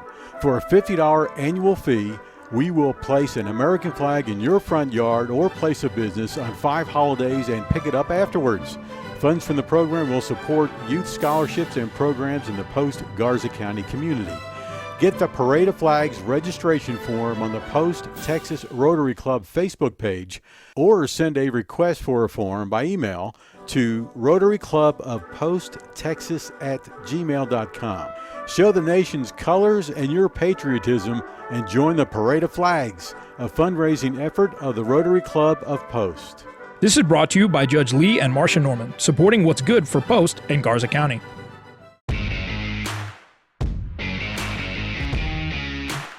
Welcome back to Post Antelope Baseball, a Post Sports radio presentation, live and free on Facebook and YouTube. This broadcast is made possible by Garza County Animal Hospital, a family atmosphere for family pets. KSSL Radio, playing the greatest country music ever recorded. The Will and Crystal Osborne family, proud supporters of the Bold Gold Nation. The Post Independent School District, we are Bold Gold. Carson Construction, Post owned and operated. Call 806-626-3811. Judge Lee and Marcia Norman, supporting what's good for Post and Garza County. The Post-Dispatch, the newspaper of record for Garza County since 1926. The Dispatch is the corporate sponsor of Post Sports Radio. Post Family Dentistry, small town values, state-of-the-art care. And now, here's Bold Gold Wrap-Up Show on postsportsradio.com.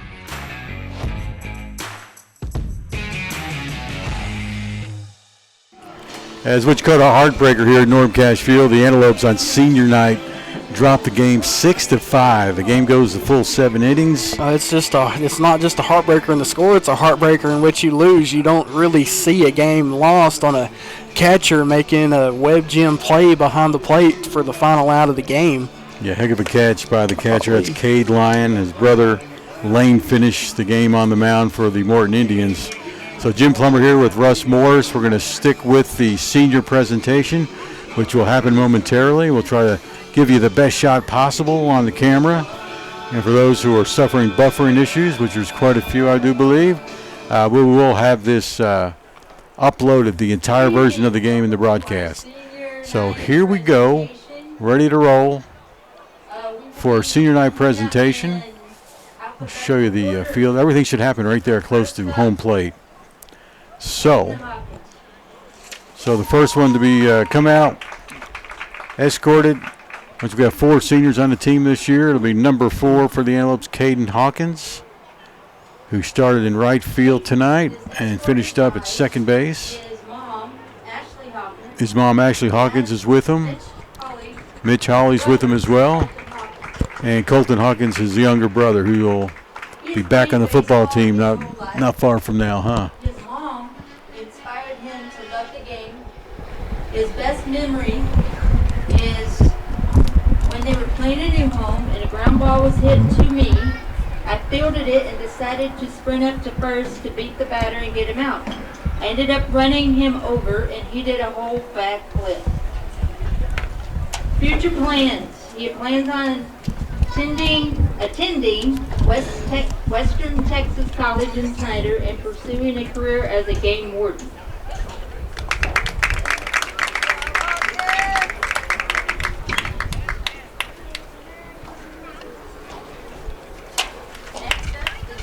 Next up is Cooper Osborne. Cooper is being escorted by his mom, Crystal Osborne, and his dad, Will Osborne. He has played baseball for 14 years and been on varsity the past 4. His Aunt Kelly and Gramsy inspired him to love the game. His best baseball memory, yelling and making fun of one another on the bus every time we play in Smart. He will have be attending Hutchinson A&M, hey, go Bucks, and majoring in animal science with an emphasis in animal nutrition.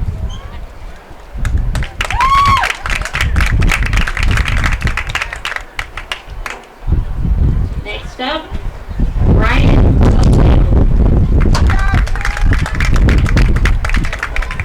Brian is being escorted tonight by his mother, Angela Contreras, Jesse Vera, his brother-in-law, and Fernanda Vera, his sister.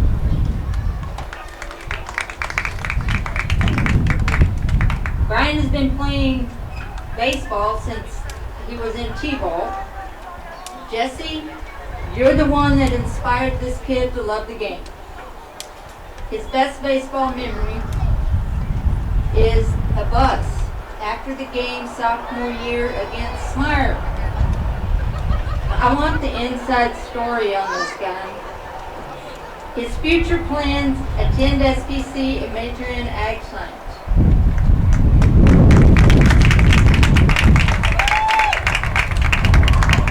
And last but certainly not least, Elijah Soto.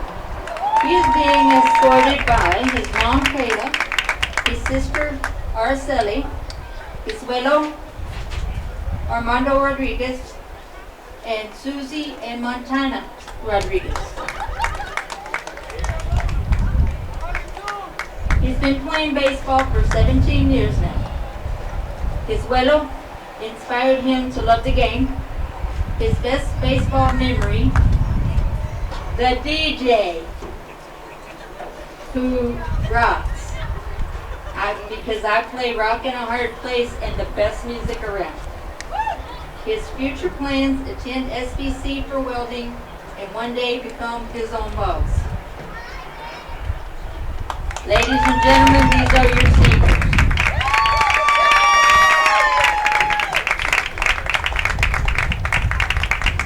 Love you guys, and you will be missed. All right, that was Madon Sharon doing the introductions here at Norm Cash Field for the seniors who have played their last game at home. Still got one game to play on Thursday instead of Saturday. Just in case you may have got the wrong message, that game has been changed a couple times. But we'll go ahead and take another break and come back with the wrap-up show here on Post Sports Radio, home of the Bold Gold. Your final score: Morton 6, Post 5. Post Antelope Baseball is powered by La Isabel Boutique, a girls' boutique with clothes, accessories, and custom hair bows. The boutique is located at Avenue H in East Main. The Post Area Chamber of Commerce, serving posts in all of Garza County. Visit postcitytexas.com. The Post Methodist Church, making disciples of Jesus Christ. Antelope Wash and Dry, a clean, affordable laundromat now open at 303 South Broadway. And Happy State Bank, a division of Centennial Bank, member FDIC. Post Sports Radio thanks these sponsors for making Bold Gold Baseball live and free on Facebook and YouTube. Post ISD is filled with passionate staff, daring students, and deep-rooted traditions of champions. Our state-of-the-art facilities provide top-tier educational opportunities, including career and technical training, advanced academics, and free college courses, creating future-ready antelopes. Our 4-day instructional week allows our students to continually pursue excellence in our distinguished fine arts programs, exceptional athletic teams, and a multitude of other extracurricular activities. Post ISD, we are Bold Gold. Are you looking to do some work around the house and would like to hire a contractor who does every part of the job? Then give Carson Construction a call at 806-626-3811. Greg Carson and his crew have over 40 years of combined experience and can do new construction, remodeling, and concrete work. Plan now for your spring and summer projects and call the guys who pride themselves on their work. 806-626-3811. Carson Construction, building a lasting relationship with each customer. Call 806-626-3811. All right, here's Russ Morris with actually, we're going to show you what's going on the field. It's the seniors taking their final walk around the base path. And, Russ, in the meantime, you can talk about these guys, and let's talk about the Antelopes of the game. Well, you're looking at them. All four of them. They're your bowl gold and your Antelopes of the game. You couldn't ask for a better four of seniors. Better yet, you couldn't ask for a better senior class in general. They were sophomores when Coach Wright took over, and of course they're the first group to play for Coach De Leon. So their legacy will be felt across. They've got a hand in building a foundation to rejuvenize the baseball program. They've reignited the spring sports with everything that they've done this past off season. And everything that you can think of, you couldn't ask for a better group of kids, for a better group of young men. It's going to be exciting to see what the future holds for all of them and what God has in store for these four.